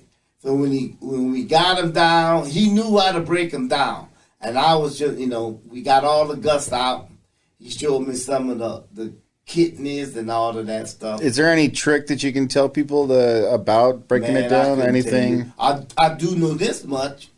The only thing is edible. Is the legs. It's both legs. Yeah. And that thigh is a lot of meat. How much meat you get off a whole one? Man, it looked like 15, 20 pounds. It was bigger than your big turkeys. Know what it looked like? A little bit smaller than a rump roast bone in. A roast bone Steamship. Steamship. Yeah. Yeah. That's what I kind of imagined it was. Yeah. But, he took the bone out. He deboned it. Took the bone out. He roasted both of them hip bones. He roasted the hip bones and both thigh bones. Under the kneecap wasn't shit. And now the blade up here was nothing but it was to make stock. It was just thin. Is there a lot of marrow in the bone, or is it more like a bird? It's like a bird. It's like a bird, okay. Like a bird. So how was the stock? Was it light or was it? It was dark because he poured port wine in it, and he changed it. He didn't go straight, but he it was man. we laughed at it afterwards. Yeah. But I went for it for the You experience. see with your knife. I told myself, where do I stick this thing? I said, man, I don't know what. And think about it. I walk up on this thing. He bams me right in my face. Yeah. He got the claws. He would have took everything off. He would. Oh man, please. Man, I'm glad he was there. I'm not sure I could do it. He called me emo wrestler. Yes, Seles. He said, yeah. And he said, hey mate, how you doing? We gonna get another email? I said, make sure he cry back. Yeah. Yeah. Oh man, that's crazy. I done been in some weird situations. Situation. The emu one was like up there in the top 3. Yeah. Like I remember we were talking about this the other night, but we used to go down and get the live fish from the tanks for Jean-Louis. And we throw it in the oven whole alive on a bed of time. Yeah. And then we're standing there and all of a sudden the oven's going nuts. And open it up, the thing flies out. We gotta go catch it, throw it back in the oven. I'm Jean-Louis, think about this.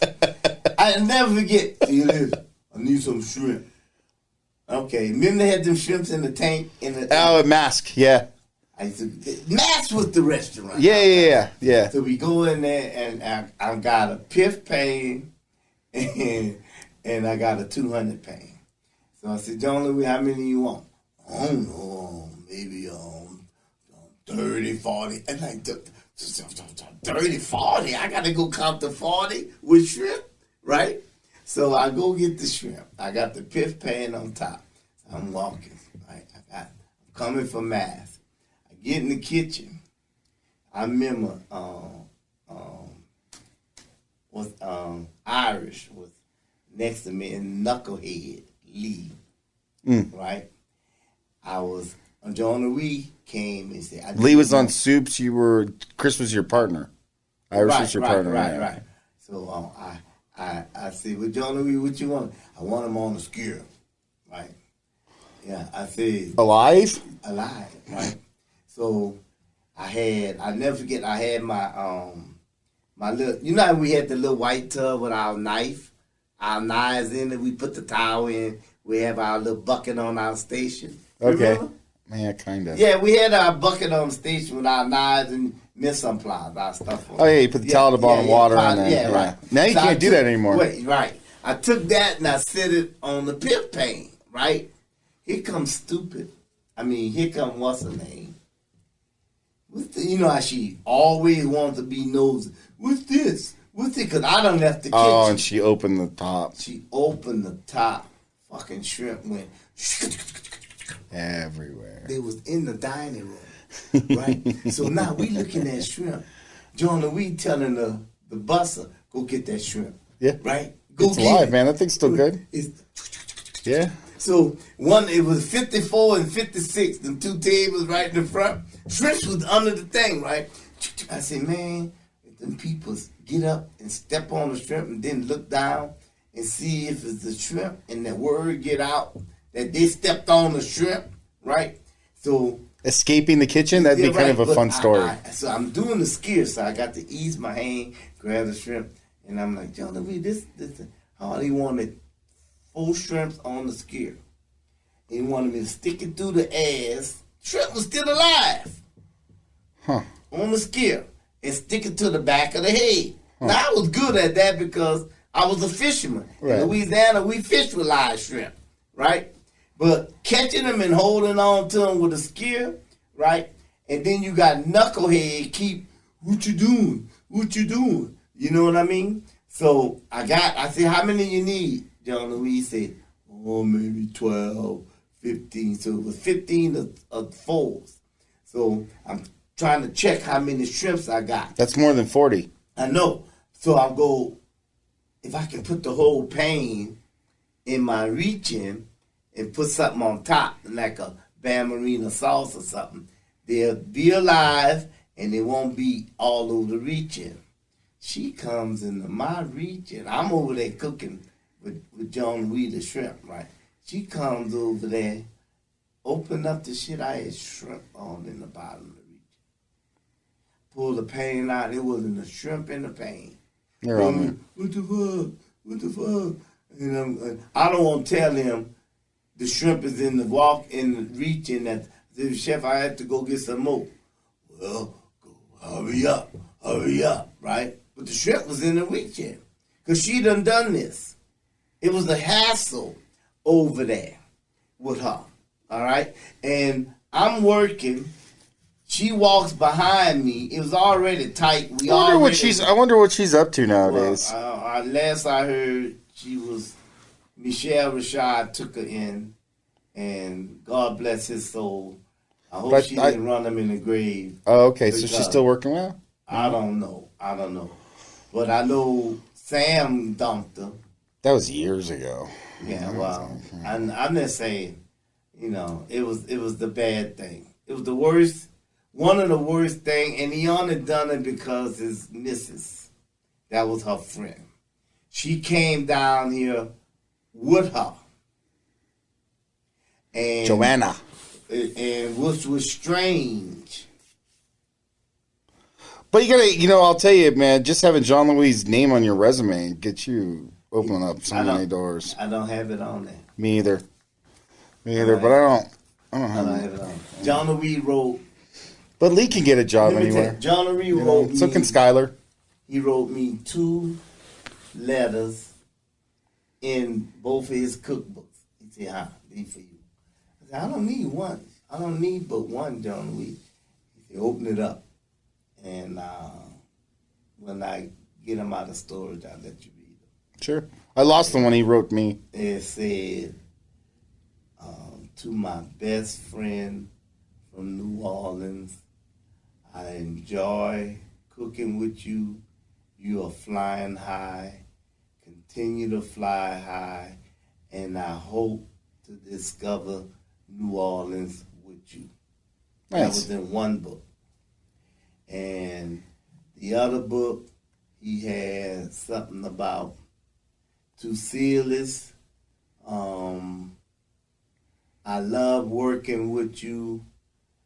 You the best, funniest guy I know. But all of that was pertaining to the at-home scene. Oh. The little hookup scene. That had nothing to do with the kitchen. But he gave me both of the books, and and I didn't read them till later. But because I tried to give him one back. I said, John, you can get it one. But he had already signed them and written in them, and he had written to me in them. And I never forget when I took on the project for KooKs Resorts. He wrote a letter to Mr. Gone, and it was one of the best letters anybody ever written. I love that man. He was a nice man. Me too. He was passionate. God took him away too soon, but I know between him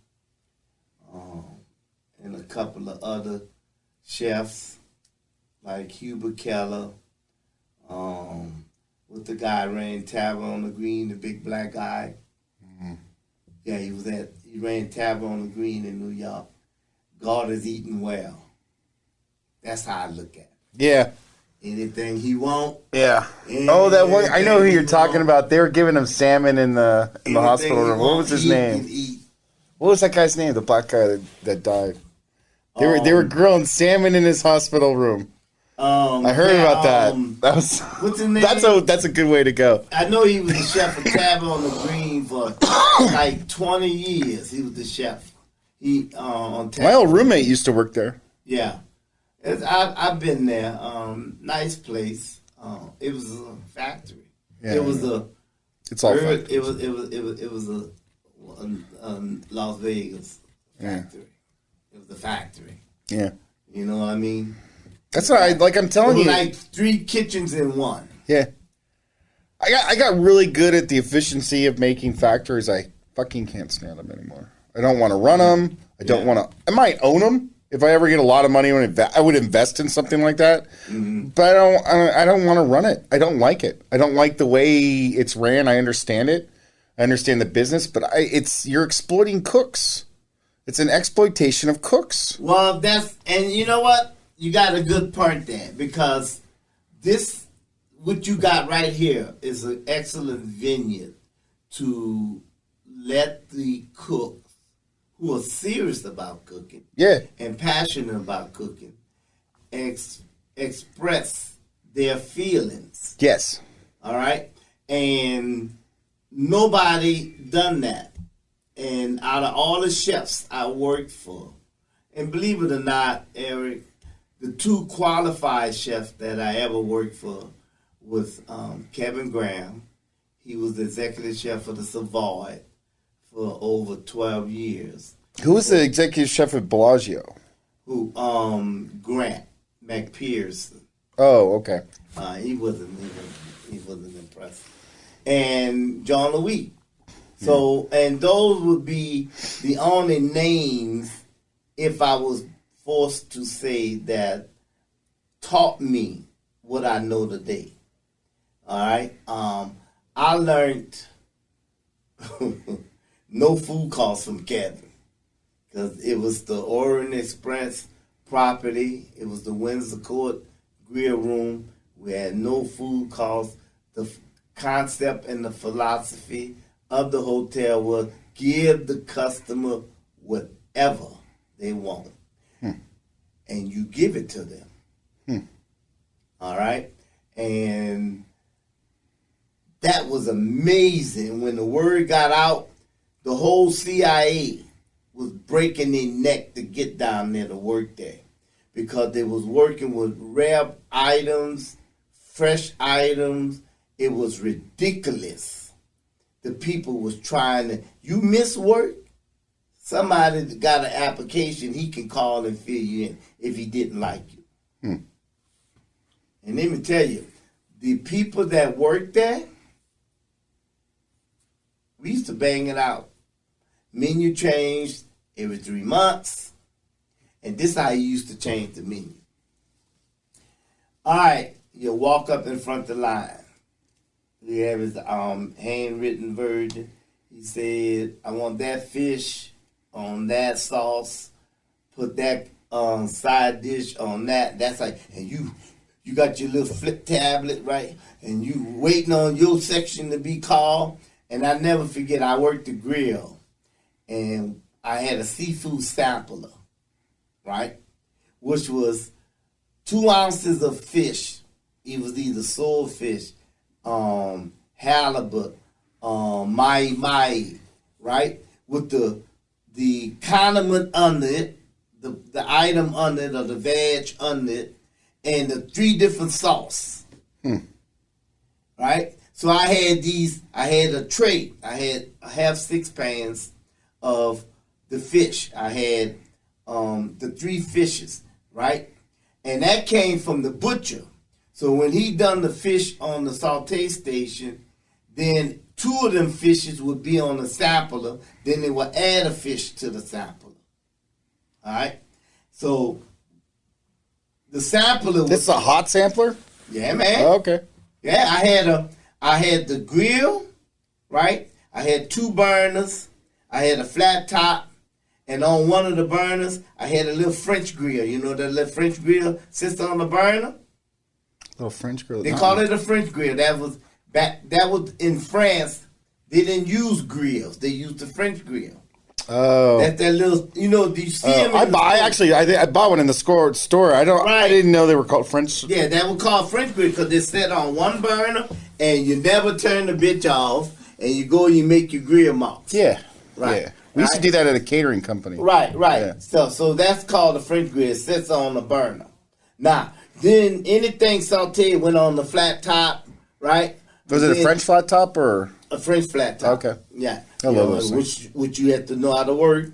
Yeah. Because if you think about it, we in New Orleans, so we doing blackening and shit. So now all of a sudden you got to be there ready to pick this thing up. Now it's a little bitty piece of something, swordfish or whatever, and you got to hurry up and pick it up before it burn up. Right. You know what I mean? Yeah, those things Yeah. You know, at the right spot. You have to understand. This what used to make me mad. The wait staff used to come back there and pushing the sampler. Right. Probably the most expensive. I hated that. Yeah, I know. Well, man, one day, I never forget this. Kevin was expediting. Seles, you okay? I said, I'm all right. Because I'm looking at 12 samplers. You think somebody going to slide down to help me? The only brother in the kitchen. oh, is that why? I'm telling you. Man. I see that. I don't. Are you sure, Seles? I mean, this is a kitchen. God, look, man. Like, I honestly, wait. I can pick up the phone. I never noticed any kind of unfair treatment because I'm white in a kitchen.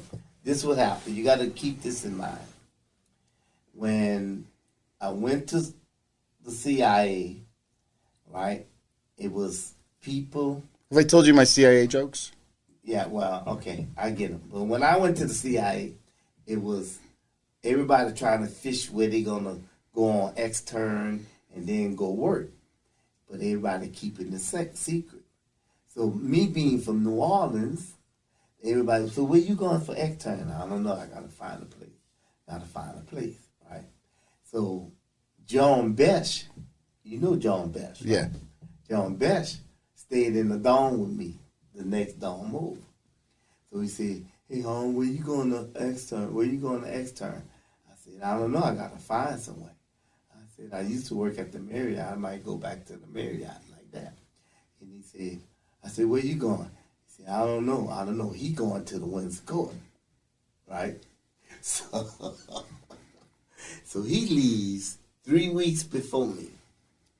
So the day he leaves, I just got on at the Windsor Court. That's why I'm going to do my externship with Kevin. I don't say nothing. 3 weeks later, I show up. So he tells me, why you didn't tell me you was coming? I said, you didn't tell me you was coming. No. You know? So anyhow, long story short, I'm there, right? And they got a lot of people from the CIA. So now they're trying to figure out who Kevin gonna keep. Because you're doing the externship. Right. So now I'm from New Orleans. You're cheap labor that sucks. Right. And Besh from New Orleans. Uh-huh. So this how I was. Besh was on saute. I was on grill. We had a guy was on intermirror doing the veg. And that was the line. It was a 3-man line. We used to rock, Eric. It was a 3-man line. We used to rock. And what we used to do were when we really in the shits, I done saw where it turned into a 6-man line, double station. 1 plate, 1 cook, 1 plate, 1 cook, 1 plate. The one cooking never turn around. Right? The one plate running the tickets and putting the food up in the window. Organizing. You know what everything. I mean? Yeah. So it was all the organized chaos. On top of my grill was a wood burning grill. So I got fire up to here. All right? I'm trying to push it to this side for the steaks and all of this crap. I'm using the French grill for the fish and praying the fire die down because I'm sweating breaks. I done go through 3 jackets. I had 2 jackets on the end of the line. You turn around, all this shit was stuck to me, right? Either smut from the old coals, me cleaning it, or wood chips all over. It's all wet. It's all fucking Everything's wet. It's all wet. And I'm like, if the health department coming in, they'll say, get his ass off the line. But it was a wood burning grill. Yeah, I don't. If anybody sees a wood burning grill, those people are sweating their balls off. There's no way around it. There's no way around it. You can't air condition that fucking thing. Things won't cook. You can't do nothing. Yeah, I know. The only thing you can pray that the flames go down and you cooking on the air. You're still hot as fuck for 8 hours. Then it's time to fire back up. So anyway, I got my wood down here and I'm in the corner. I'm singing. Did you have one of the wheel and the thing raised up? No, what?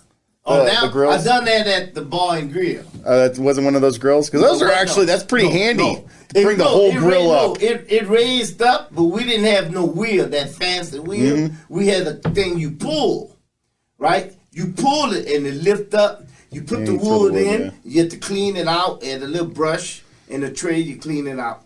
And then you set it back down. It had these levels like this. Mm-hmm. So you left it up here till the fire burned out. You put it to this level. Yeah. Then when the fire got real low, you put it at. But it wasn't the fancy wheel like the American Bar and Grill have, because that was a display kitchen.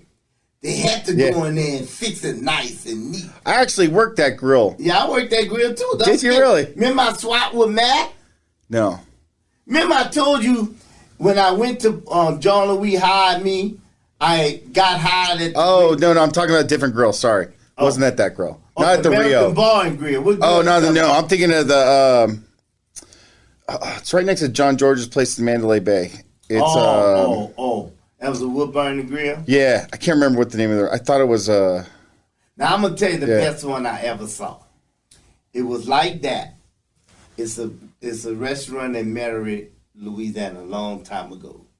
The grill, Eric, was in the center of the dining room. All right? So it was it cold there? No, listen. It was two people.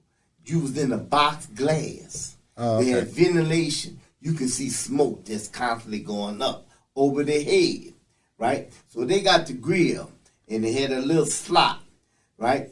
The food runner from the kitchen, he would go and put the plate there. Then the guy would put the steaks, whatever temperature they were. Then he walked back to the kitchen. They played them up. That's dumb. So you watching? Well, it's dumb. A dumb idea. That's a dumb idea. But it was a display kitchen, and you was watching. Yeah. But the logistics on that is retarded. Yeah, you was watching the grill man in the kitchen. Now I heard later they turned it into the grill oyster station. That's not a bad idea. Yeah, and because when they started grilling the oysters, don't forget they started grilling the oysters in New Orleans. And nobody ain't know about it. I love grilled oysters. But the health department kept trying to figure out a way to shut you down because of the oyster shell. You can't wash the oyster shell. So what? You're cooking it. Listen, thank you. All right? Thank you. Figure this one out, okay? There's this Italian chef, and I was talking to a health department person. I was arguing with the health department person about it, but this Italian chef at the Rio... Mama Maria's. You remember that place? Yeah, Mama Maria. Remember Mama? Yeah. She taught me this incredible tomato sauce where you know how you... That lady can cook. Oh, fuck yeah. Oh, cacciatore sauce? I'll have to teach you sometime. Her cacciatore sauce is the bomb. Yeah. Everything came out that kitchen was really good. Oh, yeah. It was. I had a nice time. But anyway, so so I walk into work one day, right? And she's in back, and she's smoking a cigar. And ashing in this pot. Like, Mama, what are you doing? She's making her tomato sauce. The Cuban cigar. She ashes in the pot. Wow. Dude, it's fucking shit. It's the fucking shit. Because you know how you Wait a minute. Yeah, okay. What was the reasoning? They give it flavor. It gives it like a nutty flavor. It gives it a really interesting flavor. But a health department guy tried to tell me that that's against health laws. I said, what the fuck? Ash burns. The tobacco's burning. You're getting up to what? 300 degrees, and then you're done. How is that not sterile? Because you don't know. Why? It was just on fire. Wait. So you think the first person created the sauce was smoking a cigar? She was doing it. They want to throw the sauce away. They fuck it. Maybe. Jean-Louis always smoked in the kitchen. You tell me Ash didn't get in something? Yeah, a lot of shit got in something. But seriously, like, it's not. And I was arguing with this health inspector person. It's if you burn that tobacco, how is it not sterile at that point? You got a point there. Yeah. But you know what? But that's an awesome way to do tomato. You got to try it sometime. Man, I think they go cook it down. They go overboard. Who? Not the health department. Oh yeah, in Vegas. They tried to set the standard, which I can understand because there's so many people come here They try to set a global standard. They Because, Eric, fuck up let me tell constantly. You been to Italy? Yes, love it. You ever taste the pizza crust in Italy? Yeah. You can't find none here. No. They set the crust. Dude, the bread there is outside. so incredible. The crust outside. Oh, is that why? Proof it outside on the speed rack. Next to the eggs. Understand? So it's like it's outside. Yeah. Yeah. You put crust outside the refrigerator. How long it's been here? Yeah. They don't want the time because you got a bunch of people on the crust that you about to put in the oven at 1800 degrees. Yeah. It's like eggs. You work at Egg Station, you take your eggs out 2 hours before, you can't tell the health department that. Even though you do that, because if you take a refrigerated egg and throw it in a hot pan, the yolk breaks. But you can't ever tell the health department that I'm pulling these eggs out 2 hours before service. They're looking at it from a science point of view, and none of the health department people are chefs. Right. Just like the problem they got here with the going to the hockey game. The health department control that.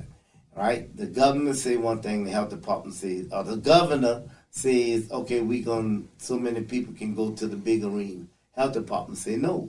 Now this the one that I found this out yesterday. They got the race thing come here. I went to one race with Gerald.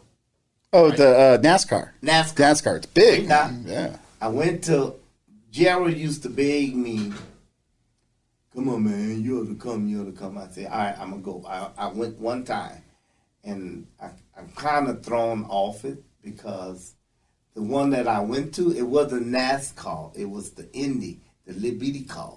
Oh. It was the last one here. I'm sorry. Yeah, I was like, what is that? When the person died, right? Person died.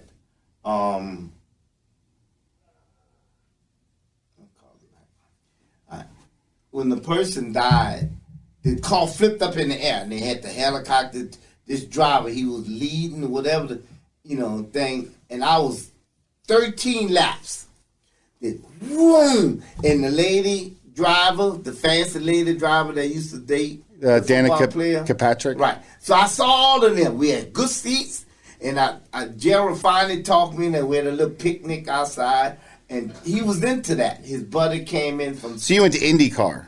Right. It was the last one here. Okay. And it was on the 13 laps, and then we sit there for 2 hours because people died. Yeah. And so I'm like, damn, I brought bad luck to the Indy thing. But I'm just saying. Yeah. And that was the last and first car race I ever went to. I haven't went to no more. But that was it. And then the man had died at home, and it was a big sad story. And they banned the Indy race from Las Vegas because the track was too fast. It was some technical thing. The track is not the right track for Indy cars. Right. Okay. And that's why it was built for NASCARs. Yeah, I'm just saying that's what they said. So anyhow, that was my first and last race. But I really enjoyed it because where we were sitting, you literally can see the people's face. Yeah, and it wasn't like you an it's ant. feeling the motor. It's the boom, yeah. It's you know what I mean? Whoa. Whoa, yeah. And look, and the wound is not that far apart. No, I know. You understand what I'm saying? It's like the power. Yeah. It's like... So, and then we walked around. I think we took pictures with the little demo car. Mm-hmm. The car looked like a kid car. Yeah. It don't look, it's a small little piece of thing. Yeah. So, and then you could ask questions. So I asked them, about the tires, because I touched the tire. The tire was like super glue. It's a sticky surface, and the tire sticks to the track. Really? I didn't know that, Eric. I didn't know that either. Man, you lean on the tire, you got to pull your hand off it. No shit. So I thought somebody pulled something on the tire, and I told the man, I said, hey, somebody put something on the tire. He said, no, that's how the tires are made. The tires are designed to stick to the track when they're going in the curve. Wow. I did not know that. So the guy, he was teaching, about the car and the safety, and he was saying how safety, and this was weird. He was saying how safety the car is. Yeah. And the man died that day. Oh. It's, you know what I mean? Yeah. You're supposed to be able to walk away from an accident. Yeah. That's well, I'm sorry. You're risking, if you're at that level, you're pushing everything to the limits, and you have to win. So you're taking a chance when you're a professional. I feel a professional race car driver that really, if you're ever going to win, you got to take it to that point where you're this close to the car flying off. Yeah, I'm gonna be honest with you. That stuff I knew nothing about, and when I don't know that much about it either. I'm just saying, when I met Gerald, that's all he talked about. Yeah, Gerald's. Yeah, I forgot about that. Yeah, he's really that's his racing, thing. And then I said, man, I wouldn't. So he was constantly going, right? And man, they were making lunches and stuff like that. And he said, man, you ought to come. So when his buddy came in from it's fun. Yeah. I'm not really into it either, but it's fun to go to. But I don't ever watch it on TV. Nah, it's boring as fuck. TV. Yeah. But out there, it's worth it. Yes. It worked. Yes. And it was a good event, but 13 laps. I was like, damn. You're lucky, man, that the Indy 500 is 500 laps. I'm not saying, but that's all I saw with 13 laps. And then they banned it. They banned it because the guy died? Yeah. Oh, well, it's probably... And they said the Las Vegas track wasn't fit for the Indy cars. Yeah. That's why it's banned. Okay. So they're not going to build another track, and I don't know if they can... You should go to the dirt tracks.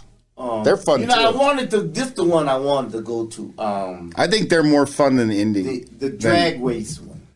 Really? Yeah. I never went. I might go check it out. I wanted to go to the drag race when the parachute come out the back. Yeah. And they be up in the air. Yeah. Right. I wanted to see that. They go like 0 to 100 in like 4 seconds or something ridiculous. But I was like, where can I go and get a good seat? Because the hounds they know where to sit at. Yeah. So where you sit at the drag, in the beginning, or in the middle, or at the end. I'm just saying. You got to ask a redneck. Yeah, I'm just saying the best place would sit at the finish line if the car gets there. Half of them blow up, burn up. Yeah. You know what I mean? But I would like to see the beginning too. But see, that's something with the technology that I will watch on TV. Because you will see the beginning, you will see the midway, and you will see the end. Oh, as far as drag racing? Yeah. Yeah. You know what I'm saying? Do you like that? I will watch. Do you like that? They don't come on TV that much. Well, they have that new series. I can't remember what it's called, but it's in the Midwest. A bunch of farm boys, basically a bunch of rednecks that own auto parts stores, built their own cars and started a drag racing club. And so they did a reality show on it, and it became really big. I was watching it. I thought that was really fun. Well, I heard they race in town. Oh yeah. Well, because whatever. But you know what? Whatever, they're getting away with it. They're also betting on TV too, which I don't know how that's legal. I mean, they'll fucking sit there and say $10,000 on this race, and on one car, the drivers will bet. Whoa. Yeah, and then everybody else bets. I mean, there's a lot of betting going on, and I kind of wonder if maybe that's why. Why nobody bet on cooking? What are you betting on? Huh? What is it gonna taste? Who's gonna taste the best? Oh, that's so relative, though. I mean, who's the best? What's the best dish? Dog food. She finally found her calling. I think it's just perfect. Everybody's raving about her dog food. No. Isn't that crazy? She's sponsoring dog food. She didn't make it. She doesn't make anything. She's not sponsored it. Yeah. She's probably an incredible business lady and understands marketing a hell of a lot better than we do. Well, she had the best backer. Yeah. You know who backed her? You don't know who backed her? Oprah Winfrey. Oh, okay. That makes sense. Yeah, I wonder why she got so big. Why she got so big so fast? Yeah. And she would get on TV. I'm not a chef. I'm not a cook. I'm not a chef. So I personally don't me. like her. My sister loves her.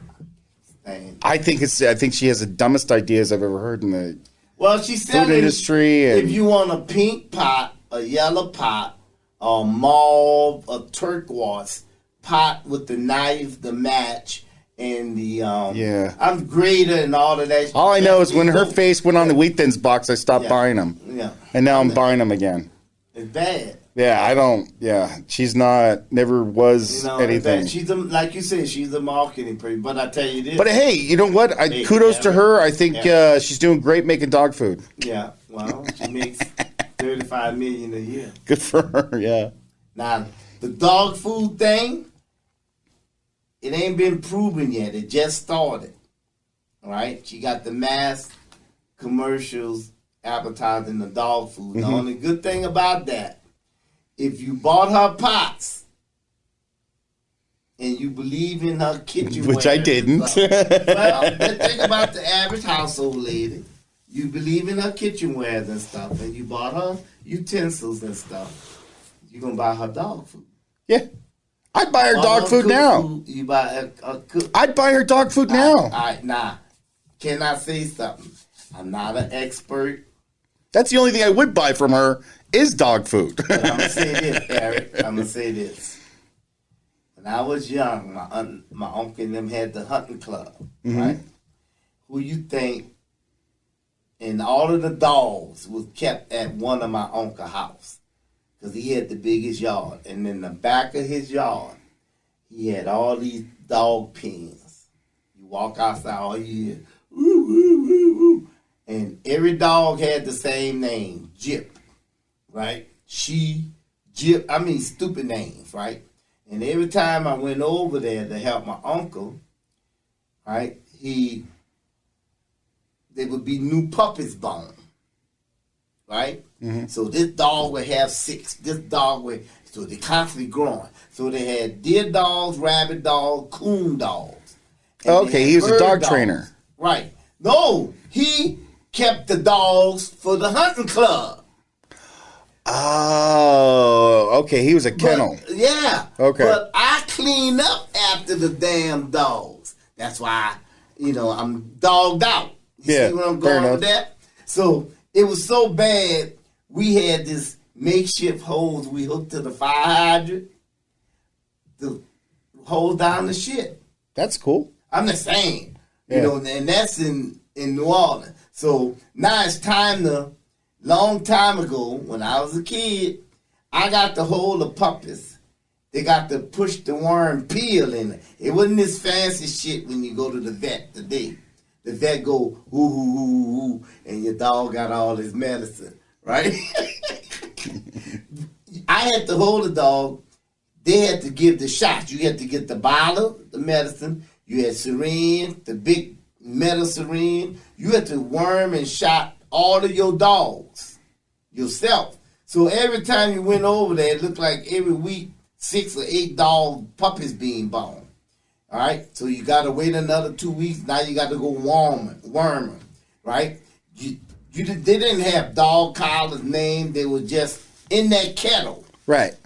All right, and you had to separate them: the rabbit dogs from the coon dogs from the deer dogs. Not half of them was like size because you had hounds and we had a few perners, bird dogs, right? So his job was to maintain this and keep up with all of the dogs for the hunting club, right? But I was doing the work.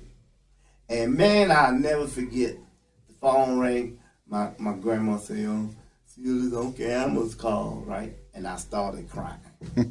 My grandpa come back, what the hell wrong with you? What you crying for?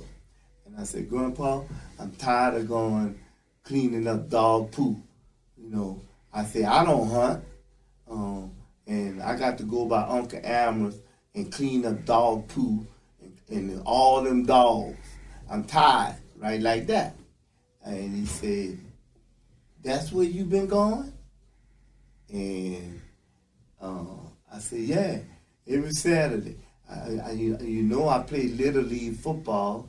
He calls because he want the dogs taken care of, and that's cleaning up the dog poop, right? So my grandpa said, no way, you ain't going. This shit ends right now. So he got into it with my grandma. He called his brother-in-law up and he said, you got grandkids. You got children and grandkids. Call your grandkids up to clean up your dog shit. Seal it. No, and look, man, my grandpa. Oh, he wasn't paying you? Yeah. No, man, that's how it was. What? Dude. Oh, hell no. Eric. My family gave me $10 to mow the lawn. Eric, you was raised in a different time frame than I was. Okay? You got to keep that in mind. It's only 10 years. Now, what is different? Well, 10 years in the South. Yeah. Huh? I still would have got some money to clean up shit. I don't care who they are. Everybody go hunting and shit, right? So my reward was if they take me fishing. If they take me fishing, but I didn't hunt because I don't like guns, right? Because look, man, it's not so much don't like guns. Who you think would have been chasing the dogs when they got lost out in the fucking woods? Me. Seles, go get Jip. Seles, huh? Snakes in the wood, Eric. Snakes in the wood, huh? Then my uncle go, well, you got a gun in your hand. I said, well, supposed to shoot your foot off. Huh? Because y'all do too much of this. Yeah. You'll never catch me as a dog. At me as looking like an antelope on my ear. I don't care how much yellow or orange I wear. You know, you ain't going to mistake me, so I don't do the hunting thing. Fair enough. That's what it was. But I don't much like it either, but I want like deer. I want. Oh, no, we had that. Yeah. Look, man, my uncle then went hunting, and my 4 uncles brought home 3 deers. Oh, nice. Now, you split the pot. Yeah. So, if they brought on 3 deers, how many you think they killed? 3? No. I thought they were. I said, where were y'all at? Like in the corral? Because you had got 30 people in the hunting club. Oh. You divided up. Oh, I didn't know there was 30 Man, people they had hunting. their own processing area.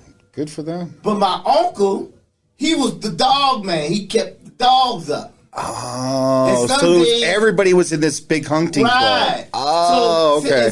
They say, we go and run the dog. That's great. You got to be raised with all this exotic meat and stuff. I mean, that's pretty well, cool. It was like, to go run the dog. You're not hunting. That part isn't. Right? But So you're going out there turning the dogs loose in the woods. Uh-huh. Let them run so they can get used to doing their thing. And now you got to, they ain't going to come back. You ain't no certain whistle. Yeah. They come back. You got to go get them. Don't let them jump a deer or something and it ain't deer season. They gone. Yeah. Yeah, I lost my dog. Oh, my best punk dog. You know? Yeah, because the dog tired of that crap. You know what I mean? Yeah. But my point was, one day, we used to go to the feed store. Mm-hmm. So he'd back his truck up. I never went in. I sat in the truck. They open up the chute, fill a whole bay of the truck with dog food, right? So we get back to the house. I got to scoop the dog food out of the truck into wheelbarrows, bring him over to another bin. Now he's sitting on his ass. Yeah. Wait now, it gets better than this. One day, I went into the feed store. The dog food was in bags. Yeah. Can you imagine how mad I was? Did he? Wait. I'm assuming he got a deal. You saving? Yeah. Wait. How much are you saving? Eric, what you saving? Well, I got my nephew. He'll haul that shit. Wait, huh? For free. Seles for free. That's why. Dude. You gotta start charging your family for this shit, man. You can't be like. Hey, Eric, now you see why when I made the statement earlier, I say, when I get older, I'ma leave and I ain't coming back. Yeah. That's why, Eric. Yeah. I couldn't say no. They know me, they can get anything out of me and I'm not gonna say no. But those things used to irritate me. So when I finally got, whether it was 6th grade, 7th grade, I sit down and had a conversation with my grandpa. And I said, Grandpa, we got a lot of cousins, and it's just my sister and I. And I said, why I got to always do stuff? Right? And he said, he got on my grandmother, they got into an argument, and I'm going to tell you, like, big argument. And he said, if I catch my grandson down there doing any of that shit for that hunting club, I'm going to tear his butt up and yours. Should have paid you. You know? Well, my point is, if you're making $10 every time you did it, yeah. This okay uncle was my mother's oldest brother, and he thought he was entitled, right?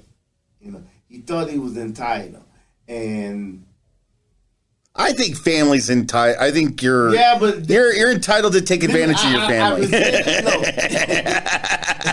I kind of agree with that. But you're also entitled to charge your family if you're feeling like you're getting taken advantage of. My first year of college, I went away, right, to school. Mm-hmm. Now, one of my uncles, my grandmother's brothers, was the pastor of our church. We had our own family church, right? Mm-hmm. So when I went away to school, I couldn't make it to church.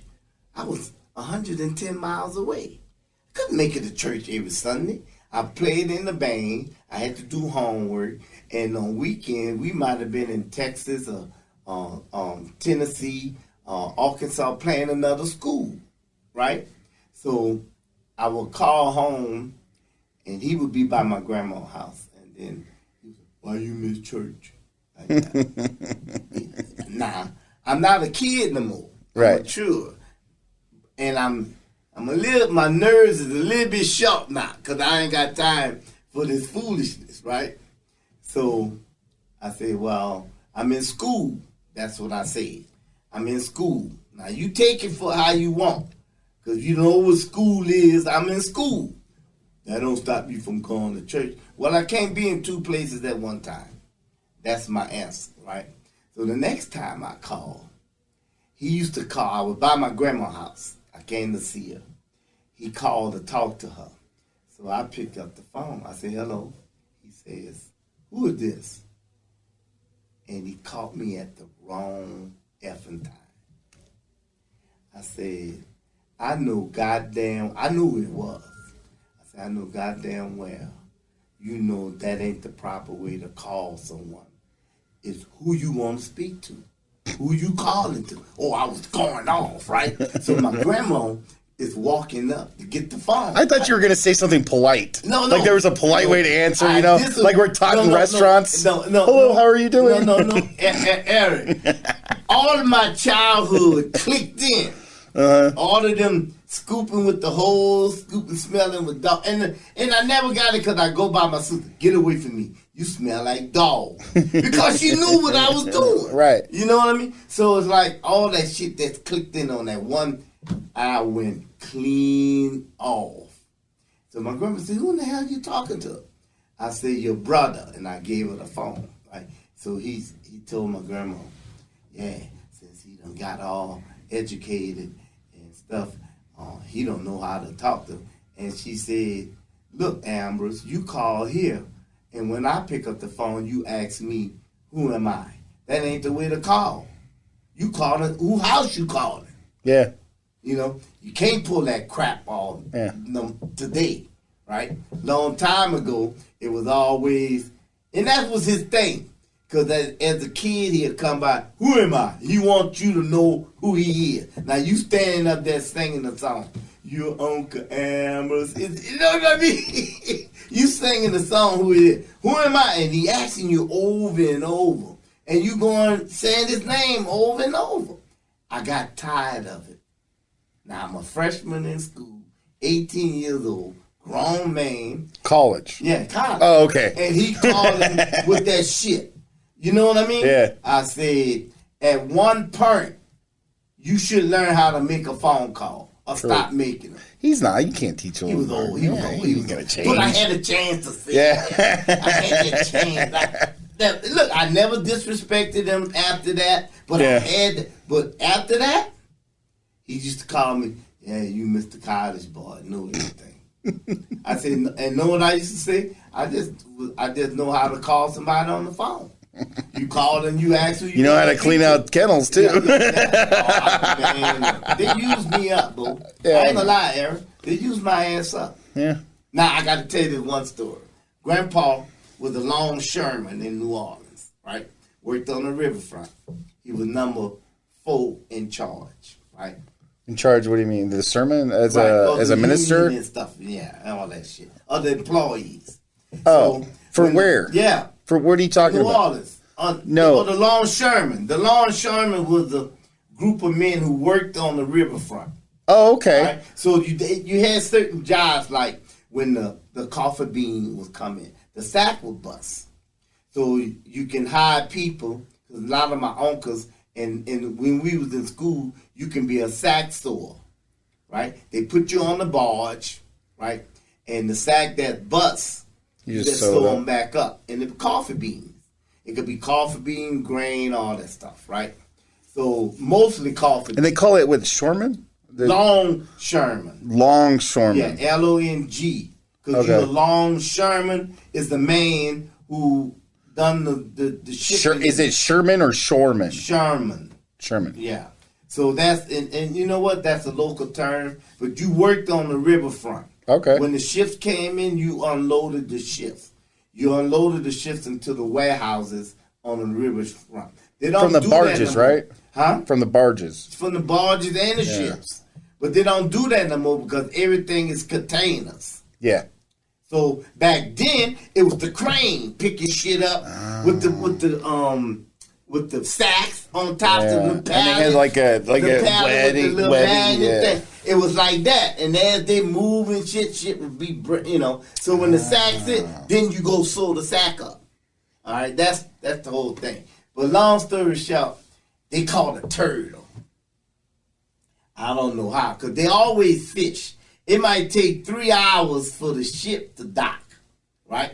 So you sitting there waiting on this ship to dock so the crane man can start unloading, right? It depends on the pilots and So all they of just that. start fishing the whole time. They start fishing. That's kind of. They always got a line Yeah, in the always got a water, line. right? Oh, and that's no. Let me tell you about because a lot of people don't know this, and I know you know it. But those crab things. Yeah, the crab thing. No, I've never seen that before. And I went down to Mississippi where Yeah. you just like, Yeah. you put a little piece of something in there, and you put just a turkey in kind of, there. Put a turkey in there. and you wait for the crab to grab it, Crab to grab it. and you ate the crab up. That's fucking crazy. Look, man, let me tell you, we had the nets. All right, the nets was like that. I'm gonna tell you the turtle story, but we had the nets like this, and you put a turkey or chicken net in the middle of the net. So the crabs will crawl on there, and they pick, then you be pulling it up, right? So the crabs start swimming away. They got smart. So we was in this one little section, and we was in this one little section. I hope I don't have to take that out. No, I'm telling. There's like licensing things if the music. Oh, I think it's okay if it's only a few you know what? seconds. I'm gonna cut it off. Yeah, we're all right. Actually, it's like No, you should have said my bad. But anyhow, it's off now. So anyhow, the crab thing, we found this bridge. They had tore the bridge down, and under the bridge, the water was on the shelves. And me and my buddy, we had 8 crab nests. So we jumping from the little stump to stump, and we gonna get out in front of the water, right? And we was catching crab, 3, 4, right? 4 was the most we caught at one time. Eric, they had this, I don't know if he was Filipino, Asian. He was Asian descent. He sat on the ground. He had a stick, looked like with kite twine, right? And I saw him sitting, and he just had something in his hand. He threw a turkey neck in the water, and he was patiently winding it in. When that thing came out the water, he had about 4 dozen of crab chasing it. Eric, then his buddy come running from down the side with a clothes basket, You know the plastic. Yeah, and just he picking them up and putting them in the basket, and we ain't got nothing. This man outfished the hell out of us with a turkey leg, with a turkey neck. Eric, you hear me? Yeah, no, that's great. When I saw, I said, "What is that?" Right, and then when I went over there, right, and the crab constantly following it. Come to find out, they smell the turkey neck, right? So they trying to get to it. So every time they come, you move it back. And they walked out of the water, and his buddy just picked them up. That's with awesome. His hand. That's awesome. Now, that's when I pray we had this technology. Dude, it's funny you say Asian guy, because there was this Filipino guy that showed me. They can fish, Eric. There was this Filipino guy in the desert that showed me how to get quail. It was the fucking craziest thing. We soaked rice in vodka. And they got drunk? Yes. Oh! And all he did was he walked over and grabbed one. That I would like to see. It's like... So, wait, cook rice and vodka. No, you just put it in vodka, let it soak up. The cooked rice, though. Cooked rice. No, it was raw. Raw rice? Oh, yeah, raw. They'll soak it up. They'll soak up something. I don't know. Man, but yeah, we threw it in the cupboard, and smoked some weed. So, wait a minute. So, you would name that dish Drunken Quail? Sure. We actually barbecued. We grilled it. Drunken Quail? Yeah, Drunken Quail, yeah. Huh? So, back to the turtle story. So, my grandpa bring this turtle home. I mean, humongous. I don't know how he got it, but I know it came off the riverfront, right? So do you know how to clean a turtle? Yeah. Hey, explain how to clean a turtle. Wait, the turtle was so big, Eric, that later on the shell turned into a toy pin. Huh. So now here's the story. We in the side of the house. My grandpa said, "Come here, boy. I need you to help me with the turtle." The turtle was huge. So I was scared. I said, "Grandpa, take your finger off too." Yeah, it's a snapping turtle. Yeah. I said, "Grandpa, what to do?" So he gave me a hanger, right? He said, "Now I need you to stick this hanger in there, and whatever you do, don't let it go, right?" And he was gonna chop the turtle head off, right? I stuck the hanger in there. Turtle pulling back. I'm pulling. He said, "Pull, don't let it go, don't let it go." And he wanted me to stick his neck out as far as game. My grandpa had the hatchet in his hand. Turtle bit the hanger. So Grandpa mad now. He go in his car.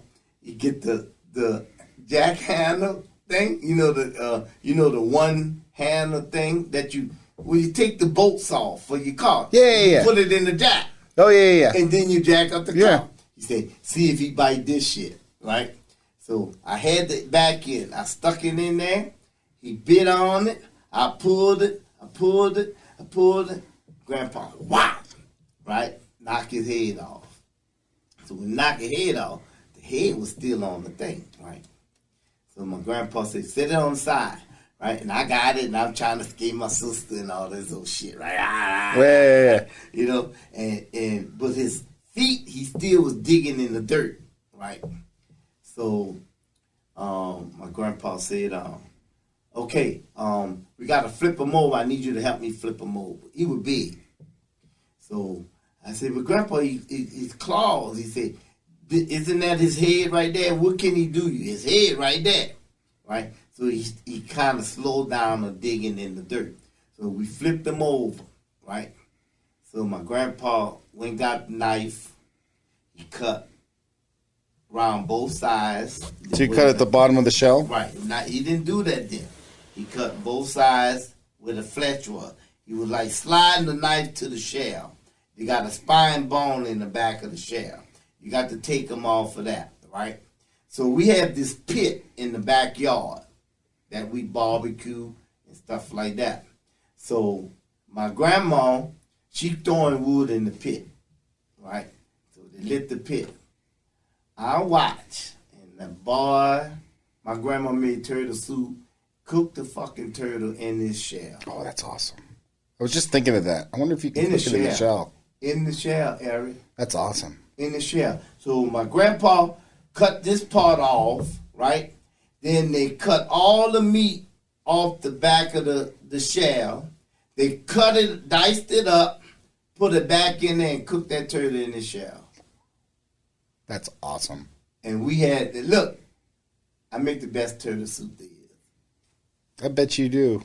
But I make mine a little differently because people, if you're not from the South, you're not used to chunks of turtle meat. Your definition of turtle soup in commercial is like ground up. The mock turtle, which would be veal, right? So I run my turtle meat through a large dye. So you have to poach it first, poach the blood out, right?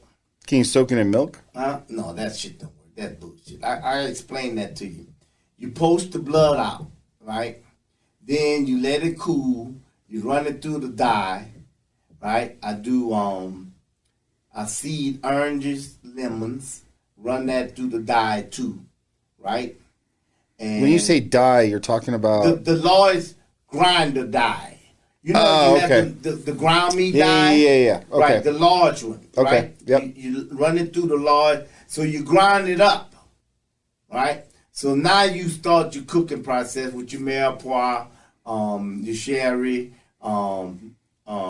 I finish it with Remy instead of Demi, right? That give me my color, and I serve it with shaved eggs on the boiled egg and chopped parsley. But it's phenomenal. And her recipe, my grandma's recipe, real simple. But then they had to cut up everything because they was cooking it in the shell. But for the commercially, I run mine through a dye. Right. You know, because, you know, you got the cartridge list is in there too. Yeah. So long as you run it through the dye, everything gets grind up. Right. Yeah, because that tannin was going to make it tough. Right. Yeah. So, but it's phenomenal.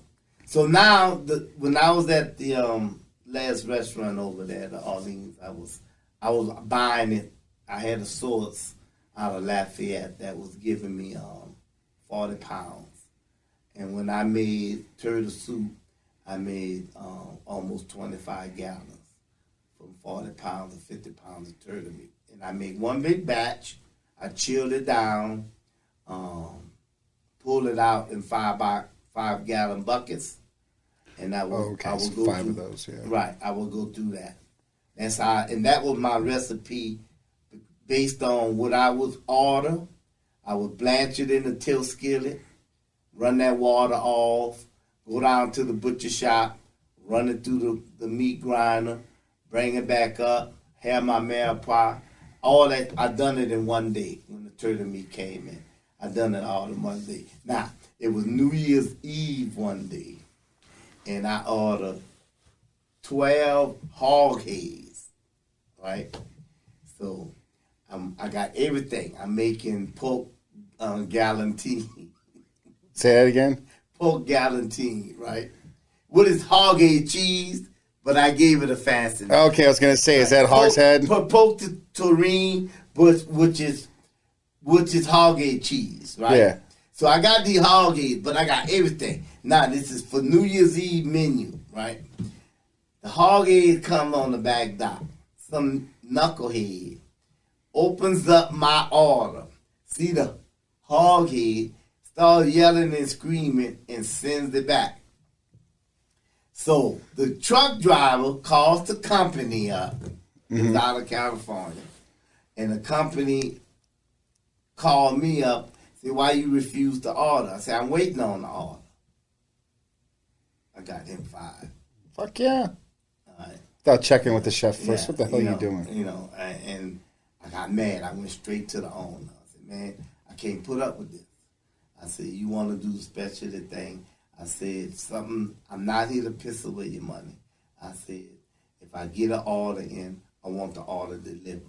I said, don't give me the courtesy of calling me up and saying, look, man, they got some weird stuff down there. Then I could have said that for me. But no, you don't even want to call. You want to take it upon yourself. To know more. Right, yeah. and ruin my menu. Right. And I got tired. I said, but when I go in the Gamma J cooler, the first cart is nice strawberries, and the other 3 is rotten. They don't have enough fucking sense to say nothing about that. Yeah. And I said, I'm tired of it. Yeah. I'm tired of it. And I said, that's a big problem. I said, what organization or structure that wouldn't have enough sense to put a chef on the back dock? Mm-hmm. No, you got receiving pencil pushers that all they doing is waiting for October, November to get their liquors from the distributors for bonuses for using their product. Right. And to get their Christmas gifts. Right. I said, but the people who are actually working and sweating and putting their product on the plate gets nothing. Yeah, I know. You know what I'm saying? I said, but that's the problem. I said, because these places don't want to put the right person in the position to save you. You know how much money you would save if you was to have a chef on the back dock with the authority to go send it back. Because the first time Get Fresh get there, or any other company, produce company, get there, and you got the wrong bad product and you send the whole truck back, the owner of that company gonna be standing there watching the product before you get on the truck, and you're gonna get your delivery first. Well, I don't understand. That those hogshead came with an invoice that said, dude, he opened it up because look, I was the weird chef. I got weird shit. You understand what I'm saying? Yeah. So when he opened the box, and it was the brown box, that seafood coming, that's what they was in, right? And it was 3 in the box, right? He opened it up. You don't open it up, you would not see it. I'm ready to go straight in the kettle and start boiling them. What do you take? You take all the stuff off the bones and then grind it all up? Yeah, I boil them till they fall halfway off. I go to picking out the big bone, the jaws, and all of that shit. I go to picking and throw that in the bus tub, right? Then I start picking the meat out, dice the meat up. I dice all the skin up. I start dicing. When it cool down, I dice everything up. Save all my liquid. That's my gelatin. Yep. Right? Then I go back. Do you reduce the liquid down? Huh? Do you reduce the liquid down? Yeah, reduce it down, and at the same time, I'm sweating my mirepoix what I want in it. Right. All that's cooked. I add that to the gelatin, right? Then I add all the diced meat in it. Then I put it in my tureen mold. Yeah. Next day, I grab all the fat off the top.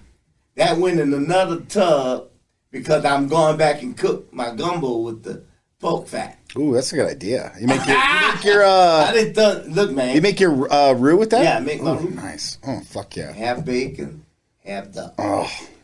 Well, that's my roux. That's my secret. Oh. And look, ain't secret no more. You just told tens of people. No, that's my roux. My roux. Half duck. Think about it. You hungry yet? I'm starving. Yeah. All this talk about food, man. I'm starving. Half and half. So what do you think, buddy? That was on 2 hours and 40 minutes. Oh, man, I can go. I enjoy talking to you. Yeah, this is great. And we're going to do this again. We never finished talking about food. We talked about everything else but food. Yeah, doesn't matter. Don't matter. That was interesting. All right. Yeah. Next time. Brought to you by VeggieSafe.